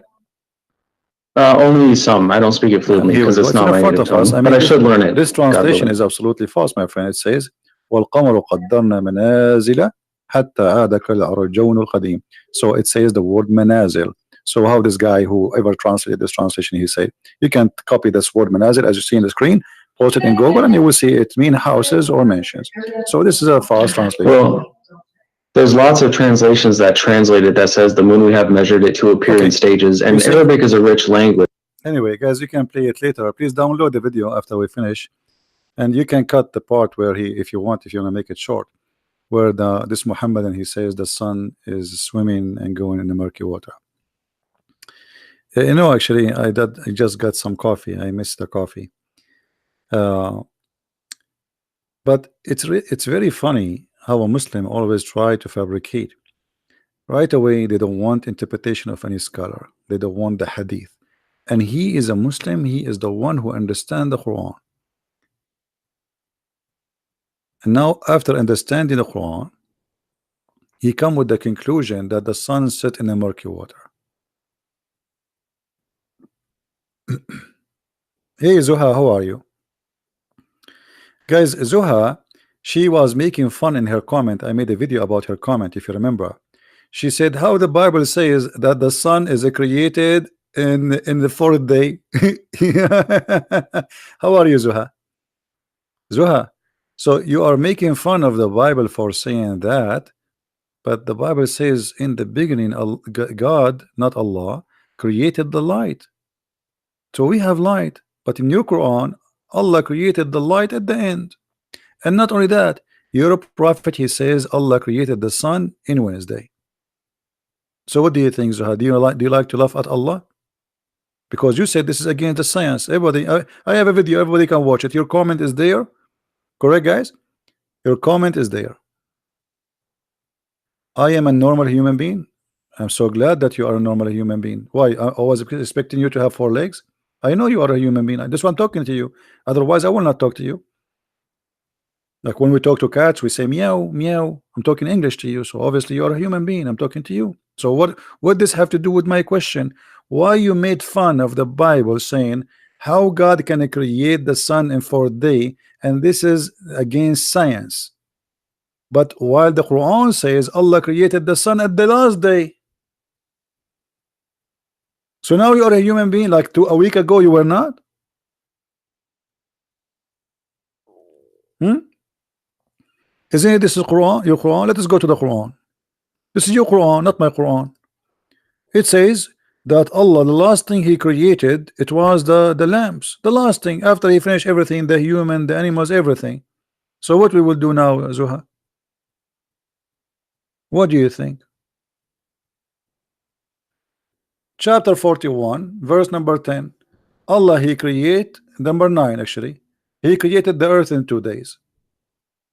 And then in 4 days, He put mountains in the top of the earth. Allah He imported mountains from Home Depot. He brought the trucks, and then He placed the mountains in the top of the earth. Okay. And then He created the grass and the trees and everything, as you see. And then after that, He went to the sky, and the sky was totally smoke. There's nothing there. Nothing. Smoke. Nothing.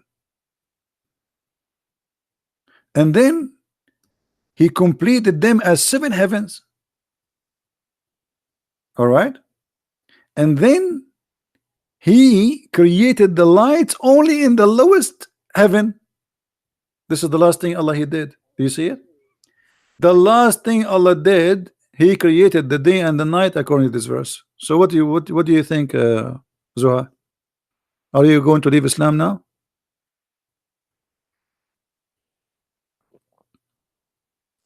First, read your Bible. I agree with my Bible. Yes, guys. How many times I need to re-say? You see, this is the difference between us and you. You Muslims are ashamed of. You make fun of the Bible when we show you what is in front of the Quran, especially if it's agreement. You bite your tongue. You say I was a human. I'm just a human. I agree with my Bible. What's wrong? Why you don't agree with your Quran? Do you agree with your Quran? How many times I need to repeat saying I agree with my Bible? Do you agree with your Quran? No, I know how to refute. Get you busted.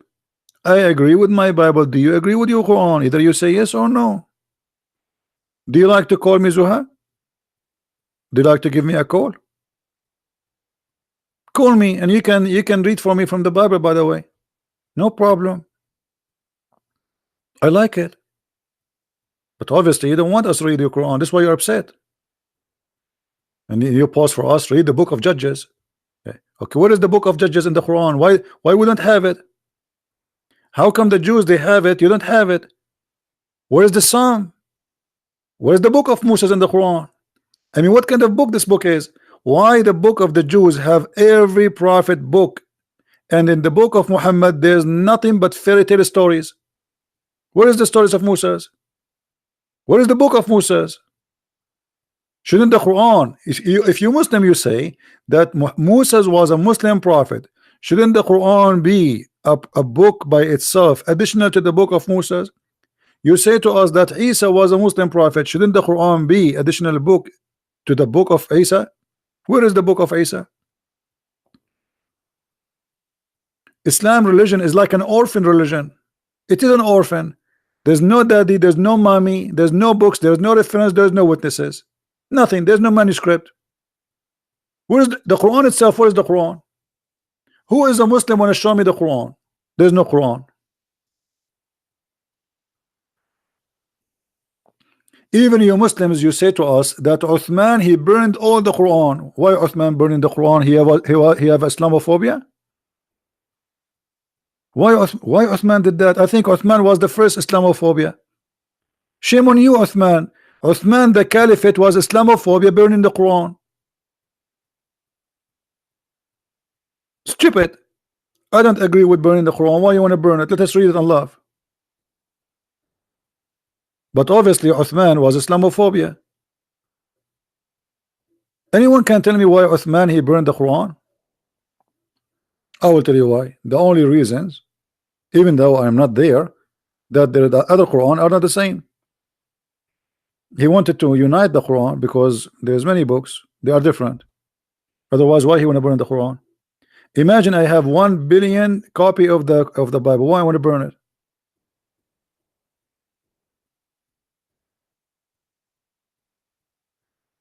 Do we have any Muslim would like to call us?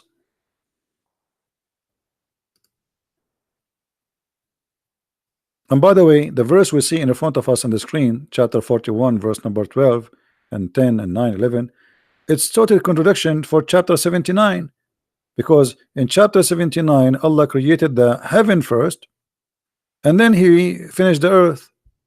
In chapter 41 Allah created the earth first and then he finished the heaven, which is a clear evidence that the Quran cannot be a book of God. I mean, this is the most simple way to see how silly the Quran is. Have you ever heard of a God who don't remember the order of his creation?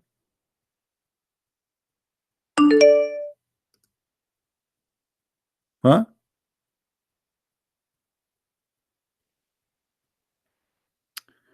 Hey, somebody saying to me, uh,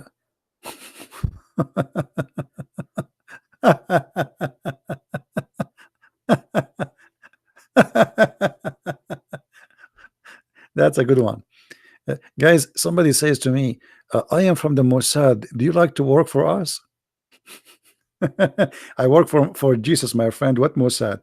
I don't know how stupid what you are saying to me. We work for Jesus. This is our employer. What Mossad?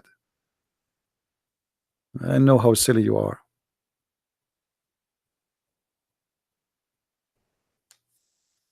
And what I would do for you? Huh? What I would do for you? I want to work for the Saudi Arabia Mossad. They pay better. What's silly?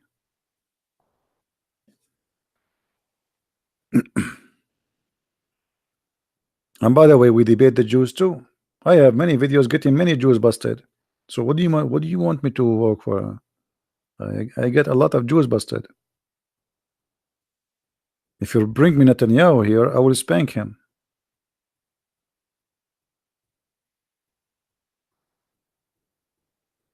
Do we have any Abdul?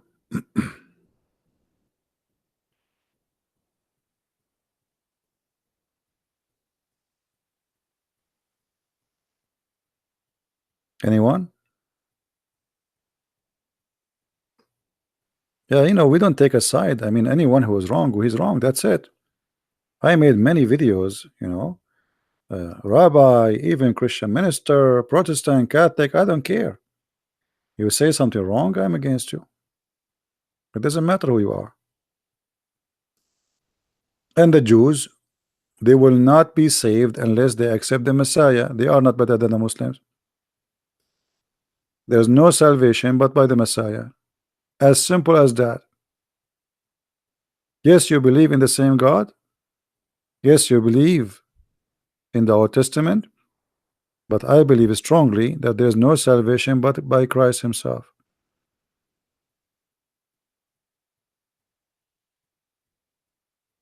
So what if you are a Jew? For me, you don't believe in the Messiah, you are lost.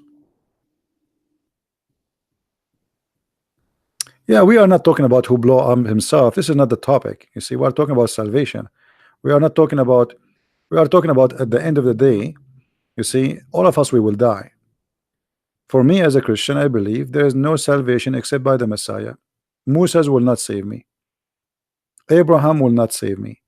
Nobody will save me. There's one name only can save me. As simple as that. This is what Christianity is about. I am the door. I am the truth. I am the resurrection. And yet the Muslims, they say to us where Jesus says, I am God, worship me. That's a good one, isn't it? I am the life. I mean, even by the way, Allah, he tried to copy the name of Jesus, which means Muhammad. So Allah, he can't call himself the resurrector. That is Jesus. Allah resurrect nobody. Show me where Allah, he was able to resurrect even a chicken. Stories, no witnesses for anything. Even the Quran says it clearly. that Allah he refrained from sending miracles. Have you ever heard of a God he refrained? Why? Are you from the yellow vest in France? What do you want? You want less tax? God always make miracle. He's a miracle. Whatever he do, it's a miracle. Whatever God he do, it is a miracle. So how God, who is a miracle, he cannot do miracles no more, and he says we refrain? That's an excuse. You refrain?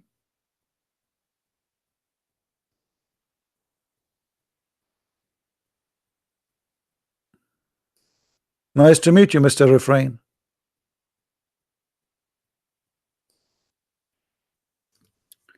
And when the Muslims they say that the Prophet of Allah have a miracle, what is that? Marrying a child, she is 6 years old. What is that? Going to the seventh heaven and there is no witnesses? Show me the miracles of Muhammad in the Quran. They say to you, the moon, brother, the moon, split the moon. The Quran never says Muhammad split the moon. The Quran says the judgment is near and the moon split. As of Allah have nothing to do with it. Guys, if I say the judgment day is near and the hurricane came, does that mean I am the one who made the hurricane? No. Obviously it's not me, because if I am Allah and I am saying that to you, then there is no way I will say the judgment is near and the moon split. I should say the judgment day is near and I split the moon. Correct? I split the moon. You don't tell me the moon split. And by the way, the statement alone is a proof that Muhammad is a false prophet. He saw an eclipse and he believed that the moon split.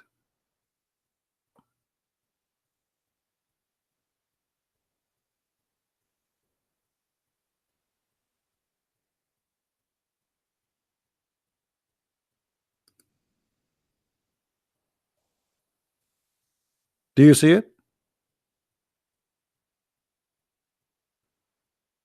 The hour judgment is sight and the moon eclipse. This is a guy he is reporting the news. This is not a God telling me what he did. Okay, guys, the thunder is in the sky and the rain is coming. Oh, but I did not say I am the one who made the thunder. Neither I am the one who sent the rain.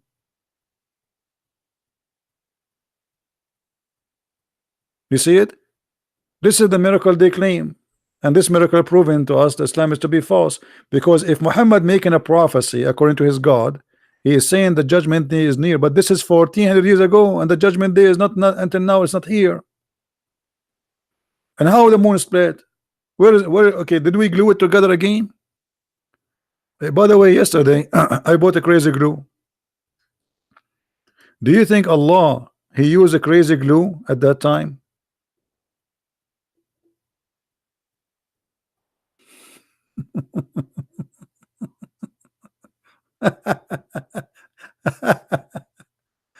Oh boy.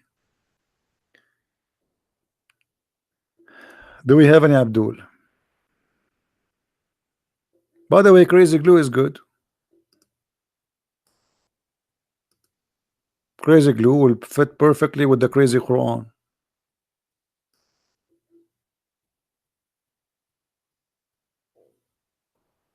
Because you have to be crazy to believe that the moon split asunder. And what happened? Allah changed his mind after he split it. Okay, this is a sign of judgment day. That's mean judgment day. So what happened? He changed his mind. He put it together again. He looked suddenly at his smartwatch. He said, oh, it's too early. I'm going to change the hour now. You split it already. And now we heard the Abdul trying to convince us that the sun really set in murky water. And look, I said to him murky water. He says no, not murky water, hot water. Supposedly, like, I mean, it make a difference. By the way, he was correcting me. I said murky. Actually, he is right. It's hot water. But look, he's like, this is the man is consistent. Like, no, it's not the murky water. It's a black, dirty, hot water. Oh, okay. And the sun is there now. Oh, okay.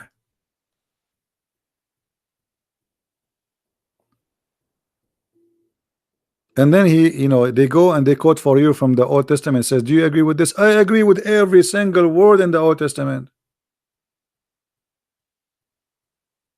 We are not like you, ashamed of our book. Why I will not agree? This is why we call it the holy book. Otherwise, why we call it holy book? Why we have it as our book? There's a law was given to people who they live in a time, and that is their law. And this is why Jesus, he complete the law, he fulfilled the law. I did not came to destroy, I came to complete. So the law was not perfected yet, and the Messiah, he perfected the law. So people before the Messiah was living by the law. People after the Messiah, they are living by the grace of God.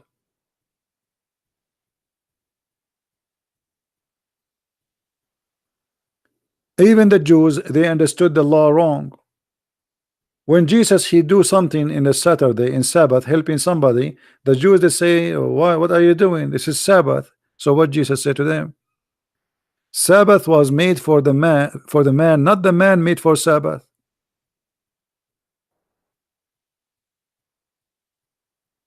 So you go and you say to me, the book says Sabbath, Sabbath. If you break the Sabbath, we will do this to you. But obviously the Jews, they were not practicing the law correctly.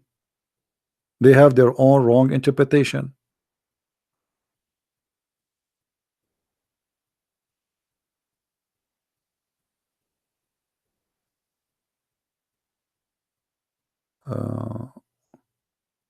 Yeah, this is not a verse, my friend. The verse about if Muhammad he like a woman, her husband must divorce her, is not a verse.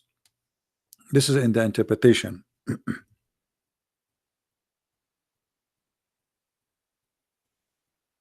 Uh, you know the story where Muhammad he liked his own son wife. Let me show you the interpretation.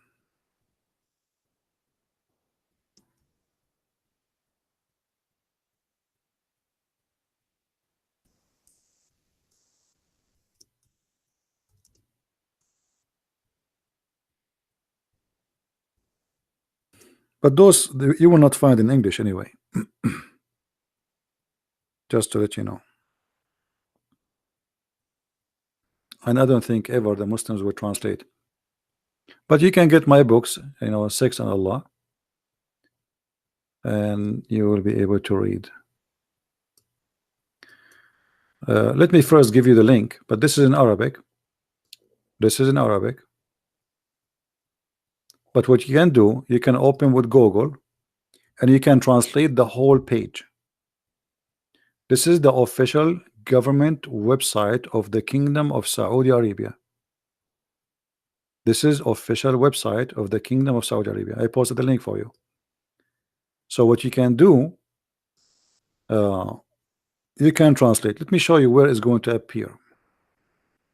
But maybe in the translation it will be different.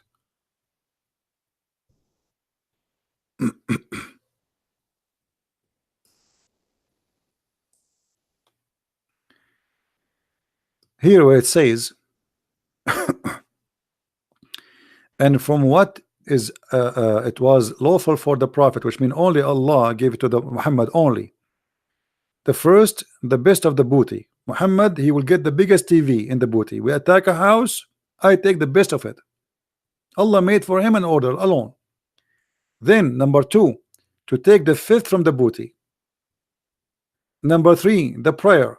Number four, to have increase of number of wives.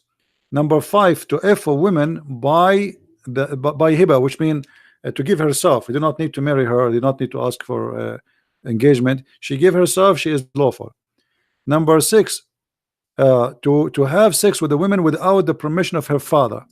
Number seven, to do that, to have sex with the women without paying a dowry, because it's sex, is not marriage. Number eight, to have sex during doing Hajj or going around the Kaaba. Number nine, if he take an oath, he can take an oath to his wife, but he can break it. It's lawful for him. Number 10, and here is the problem, or all of them they are problem actually. إذا وقع بصره على امرأة وجب على زوجها طلاقها. If his eyes fall into a woman, her husband must divorce her, and it is lawful for him to F her. Let us use a Google translation. All right, Google will not really give a good translation, but you know.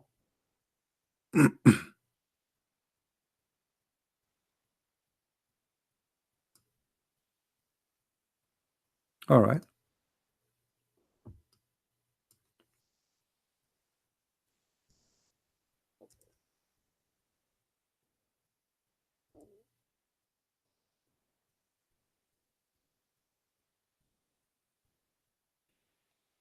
here we go. You see, this is the auto translation. If he sees his eyes on a woman, for sure here translation is not correct. If his eyes fall into a woman, her husband must divorce her. Kabich? Do you see it? Number 10. So all what you need to do, the link I gave you, use Google translation. It's not accurate, but better than nothing. I mean, this is a prophet of God. If his eyes fall into a woman, her husband must divorce her. Why? Why? What is that? What does have to do with religion? What does have to do with God? So because I'm a prophet of God, if I like your wife, you have to give her to me? If your wife, she walk by and she serve me some tea or some coffee and I like her, you have to divorce her immediately so I can sleep with her. And by the way, all cult leaders, they share the same thing. All cult leaders, they tell many women to sleep with them. All the women who come to their religion, they want to sleep with them.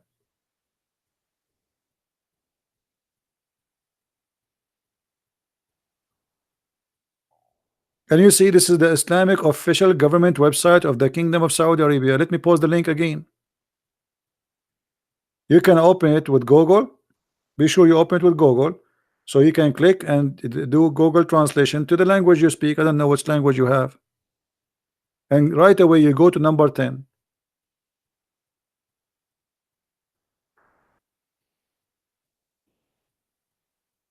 What those numbers you are giving me, Bomba? What those numbers, Bomba?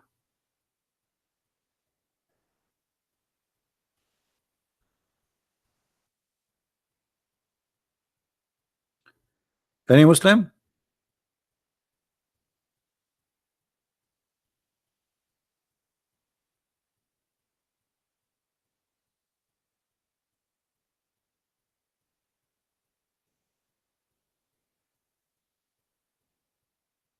Any Muhammadan?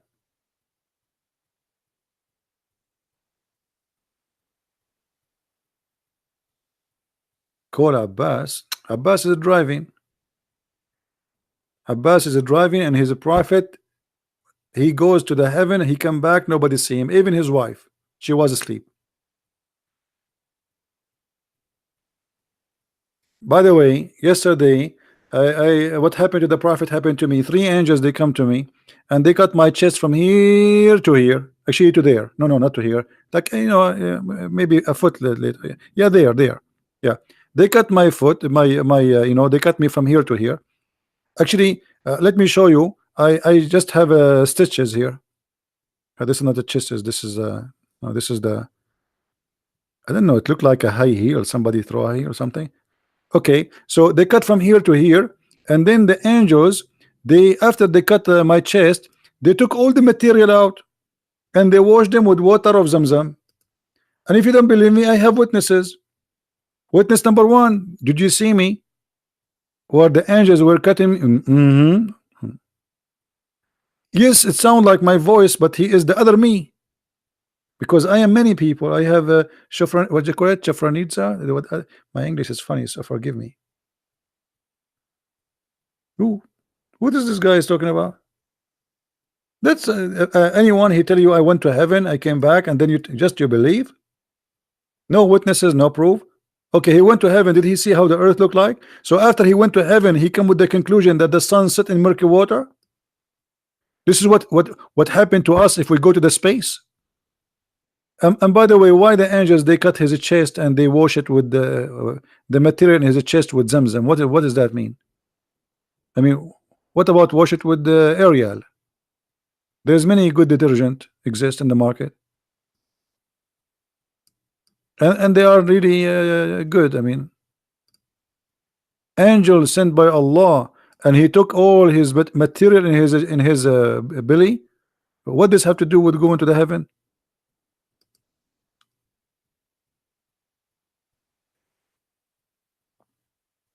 By the way, I heard, brothers, that hold on, let us call Zach and I. Christian Prince, I told you don't call me late at night, and I am sleeping right now with my four wives. But brother Zach and I, we have a very urgent question, and we need the answer immediately. I told you once at the time. I'm going to sue you. I'm going to call the police for you. You are not relied, brother. But we need to know what is the connection between cutting the chest of the prophet and his stomach and taking everything off and washing it with Zamzam to go to the heaven. Christian Prince, I'm going to get you busted. According to NASA, all the space people who went to the heaven, actually to the space, before they went to the moon, what they do to them? They do surgery, and they are sure that they are very healthy. So they do X-ray. In the time of the prophet, there's no X-ray. So the angel, they cut his teeth and they took everything off to be sure everything is fine, and then they put it back. So because they want to be sure that he is healthy because he will go to the space? Absolutely. And I think now I got you busted. Well, I have to agree. I mean, your answers, by the way, is amazing. Amazing how fast you make those answers. I told you, I'm smarter than you, and I am more sexy than you, and I know it. And don't call me again. Hello. He hang up. Anyone knows what the point?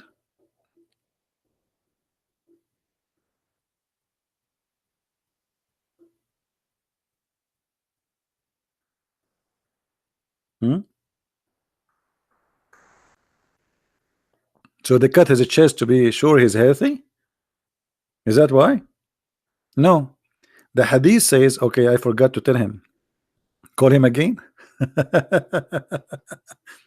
According to the hadith, guys, according to the hadith, which means according to Muhammad tell, they cut his chest so they can install in his chest a dish of faith and a dish of wisdom.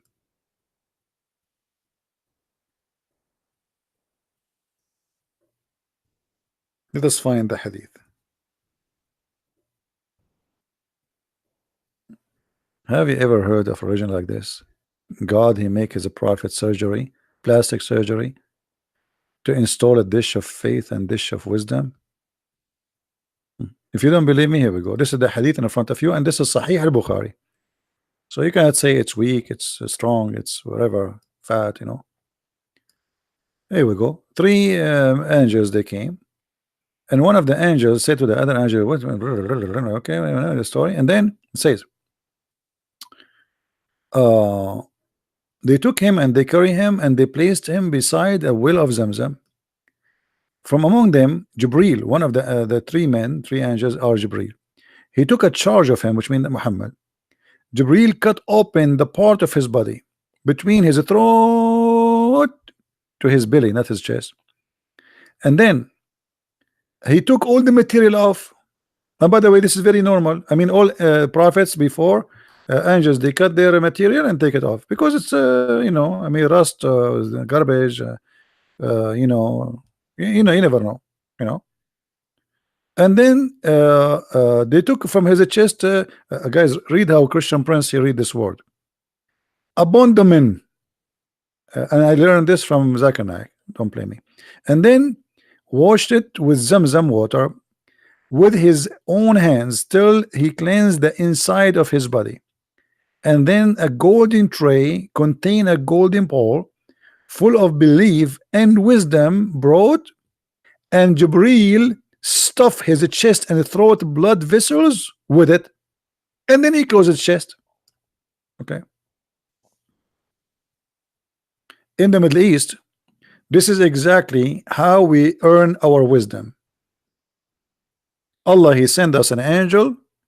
He have with him two dishes. And by the way, the dish, one of gold. They are made of gold. I mean, Allah, do you think Allah in his kitchen, they have like what? Plastic? Gold. And like me, I did not go to school. That's why my English is perfect. Because Allah, he installed English in my chest. And this is why, again, quote unquote, my English is perfect. Because Allah, he installed a dish of English in my chest. Otherwise, I do not know English. Like I woke up after the surgery, I start saying hello, it's me you are looking for, you know. Otherwise, I know nothing about. The only English word I know, si senor, before the surgery. After the surgery, I learned English and I start speaking English, like saying takbir or alhamdulillah, you know. And this is I have witnesses for that. And if you don't believe me, I mean, why Muslim need witnesses for my stories? Here we go. Muhammad have no witnesses, and they believe in it. Do you Muslims believe in it or no? You say yes. Okay. So if I say now I went to the seventh heaven and there's three angels, they came and they cut my chest and they put what? By the way, in my chest I have 500 pixel display. They installed it there, and the fast charge battery. And I have Android, not Android, because Android is made by the kuffar. Android is made by Allah. 1000 Android, and they put all those things, you know, in my chest. And now I'm very smart. I know everything. You know, ask me any question. Okay, the gentleman there is asking me questions. Where is Brazil? Crazy. Brazil in Brazil. It's in Brazil. You know, ask me a different question. Where is Africa? In Africa. What's wrong with you? I told you I know everything.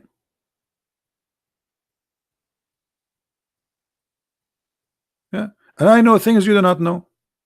As an example, I have a cat. Her name is Susu. Do you know the name of my cat? You don't. I know it. That's proof that I am God. Worship me. This is what Allah he did with his angels. The angels, they said to him, Adam will commit sin. Allah, he said, told them, I know not what you don't know. And then he taught Adam the names, and then he placed the things, and he said to the angels, okay, tell me the names of those things. The angels, they look, this one we do not know, and this one we do not know, and this one we don't know. So Allah, he said, okay, Adam, your turn now. Tell them the names I taught you. Adam starts saying rabbit, cow, microwave. And the angels like, wow, how Allah he knew the names. He is the one who gave the names for those things, so how he will not know it? What Christian Prince look like? This is a very tough question for me because I am unlike anything. It's like when you ask a Muslim how Allah look like, what he will say. If you remember when I was debating Dr. Nabil Baikli, he says to me, okay, Christian Prince, Allah is a physical being and he have a leg. Do you think his leg is like yours? And I was looking at my leg. I said, man, good. Thank God his leg is not like mine. I mean, if you see my leg, you will die from being terrified. But what does this have to do with the question? And why Allah leg have to look like my leg? It doesn't matter. But he have leg. It look like my leg. It doesn't look like my leg. But still, why Allah have a leg? And how he look like? When you say he have a leg, it's me have a leg. Hmm?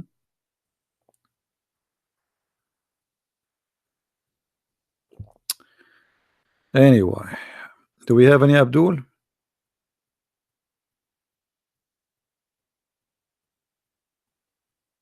Anyone?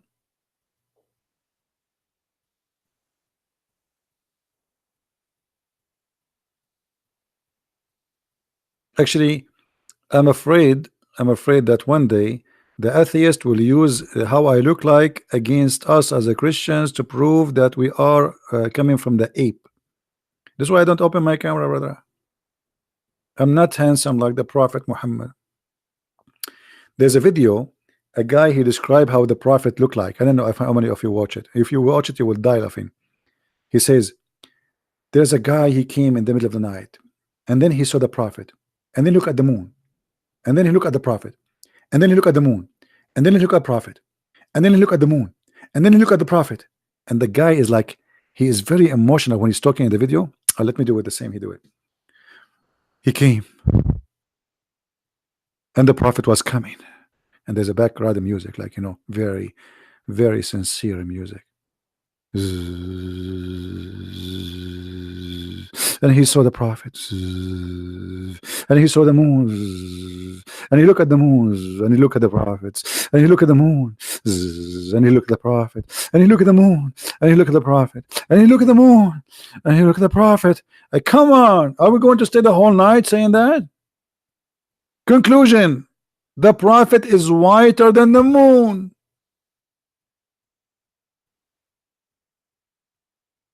That's the whole story. People these days, they spend money to get dark skin, my friend. But those Arab are obsessed with the white. You go in the Middle East, you will find every Arabian woman, every mother. My son, I want to make you. I wanted you to marry a beautiful white girl. And you say to yourself, oh boy, my mom, she chose for me a white girl. Okay, she have to be white. You know, otherwise it's not. Actually, in the old days, I don't know if you know, I told you that Muhammad, he promised them that a woman she have will have 1 mile bomb, right? 1 mile in the heaven. You know, when I was a kid, there was a song, and I could not really understand what it's mean in Arabic, but it's a nice song. I mean, as a words, it says that there is a woman. She was so beautiful to the point the camel could not carry her. And I was asking myself, what is the connection between the beauty of the women and the camel is not able to carry her?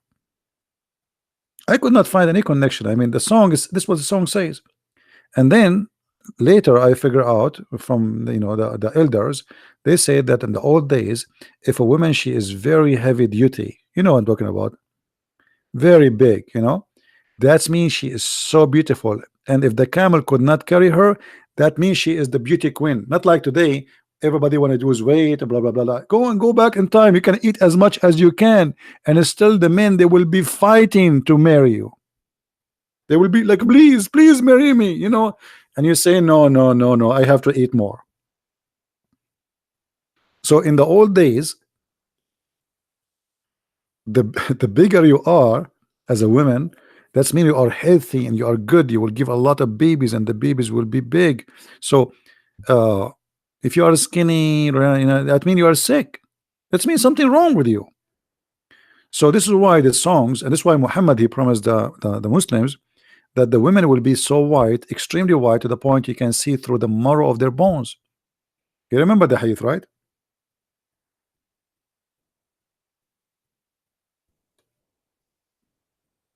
You see it? Because the Arab, they love women who they are extremely white. Not only white, they have to be really, really white. This is why the word hur is about something extremely white, and it's a transparent. It's like a grape. Grape is hur. Grape. If you look at the grape, you put it in the light, you see through. You see the seed. You know. Anyway.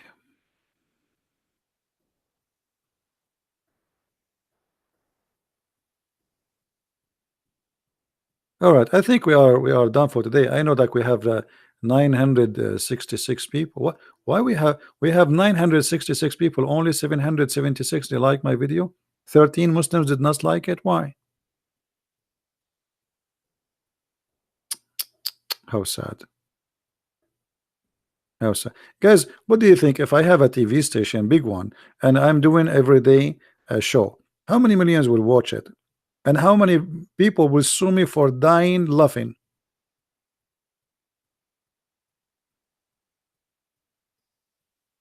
Hmm?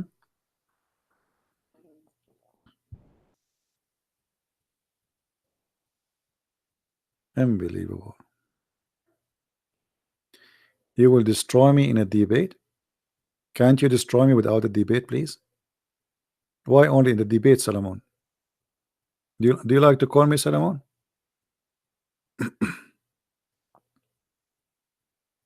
Solomon wanna destroy me in a debate. Okay, Solomon, shall we start? Do you wanna call me?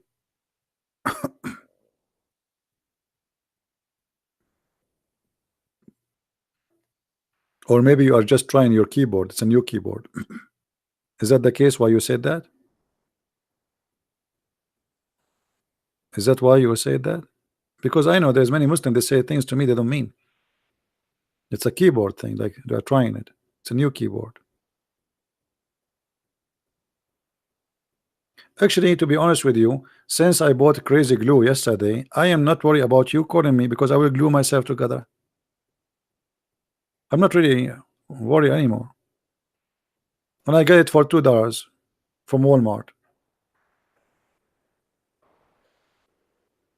You know, I ask a lady there where I can find the glue. She held me from my hand and took me as if I'm a kid. Why is that? I was like, why, where are you taking me? Maybe because I'm so short. I think she thought I am Aisha or something.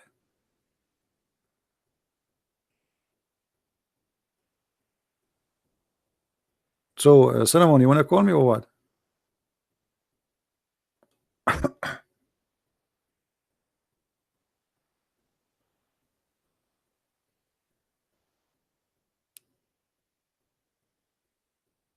Look like he will not call me. I think he was just practicing shouting. Or maybe he have his girlfriend watching the chat and he want to show her how good he is. But you know that we have to admit, the guy who called us an hour ago, he was the best. I mean, I never like how much I have, how many thousand Muslims I spoke to, tens of thousands. The guy today was unique. We have to admit. Don't forget to download the video and cut that part when he is talking to me about the sunset, please. And remember, this video will not stay for long, so in a few hours from now we will take it down. And by the way, yeah, Noor, uh, if you are posting in your channel my videos and they flag your videos and they delete your channel, always make many channels. Some of them are activated, some they are not, let us say. So when you lose one, just give me a link, we post it here for you and people will subscribe. Very easy, right? Very simple. Don't worry about it. Because he said things as I mean, like he start line at the end about killing, but in the beginning he was saying yes, the sun set in the murky water and the sun move, and so it was usually Muslims they try to hide that. What is that currency? My brother Jesus saved me. 100 nuke. Are you nuking me with 100? Oh boy. Guys, I just received 100 nuke. What is the currency of nuke? What is that?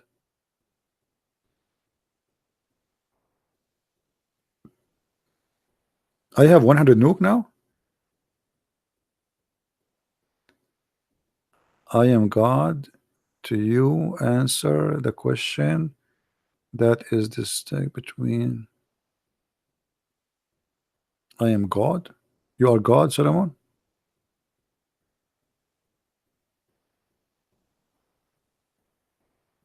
Nuke is the currency of Norway. So if I go to Norway and I make 500 nuke, man, I can control the whole earth. That's a good thing. Thank you, my friend, for all the nuke you gave us.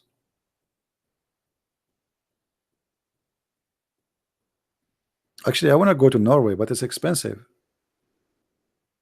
I mean, the currency of that country will nuke me in the ground before I buy a sandwich there.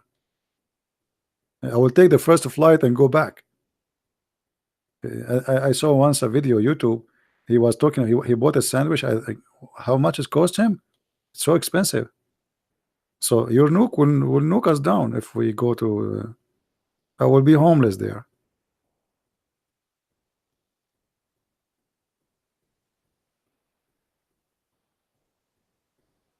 No, actually, I saw videos about Norway. It's so beautiful country.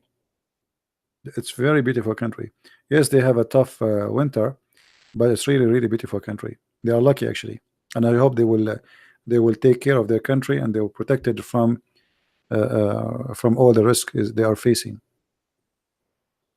Because those countries, they are attracting many foreigners, and if you keep receiving foreigners, then the country will be out of Norwegian, in Norway, and then you yourself, you will become a foreigner in your land, and they will kick you out.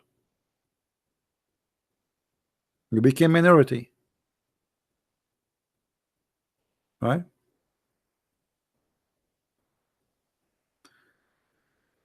Anyway, I think we have enough for today. Please don't forget to download the video right after we finish. It might take maybe 20 minutes for it to be ready, but specifically the part where we spoke with this guy, please download and share it with your friend.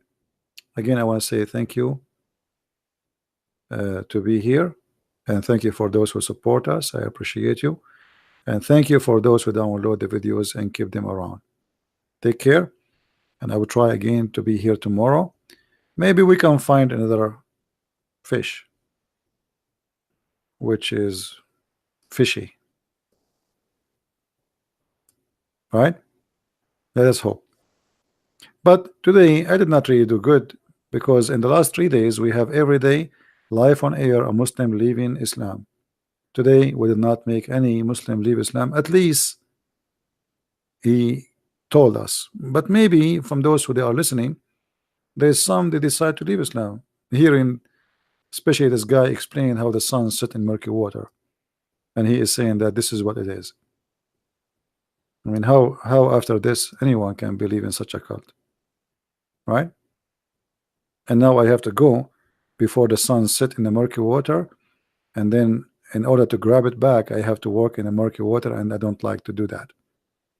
Thank you guys for being here. May the Lord bless you, and Christ is Lord, Islam is false, and see you soon again.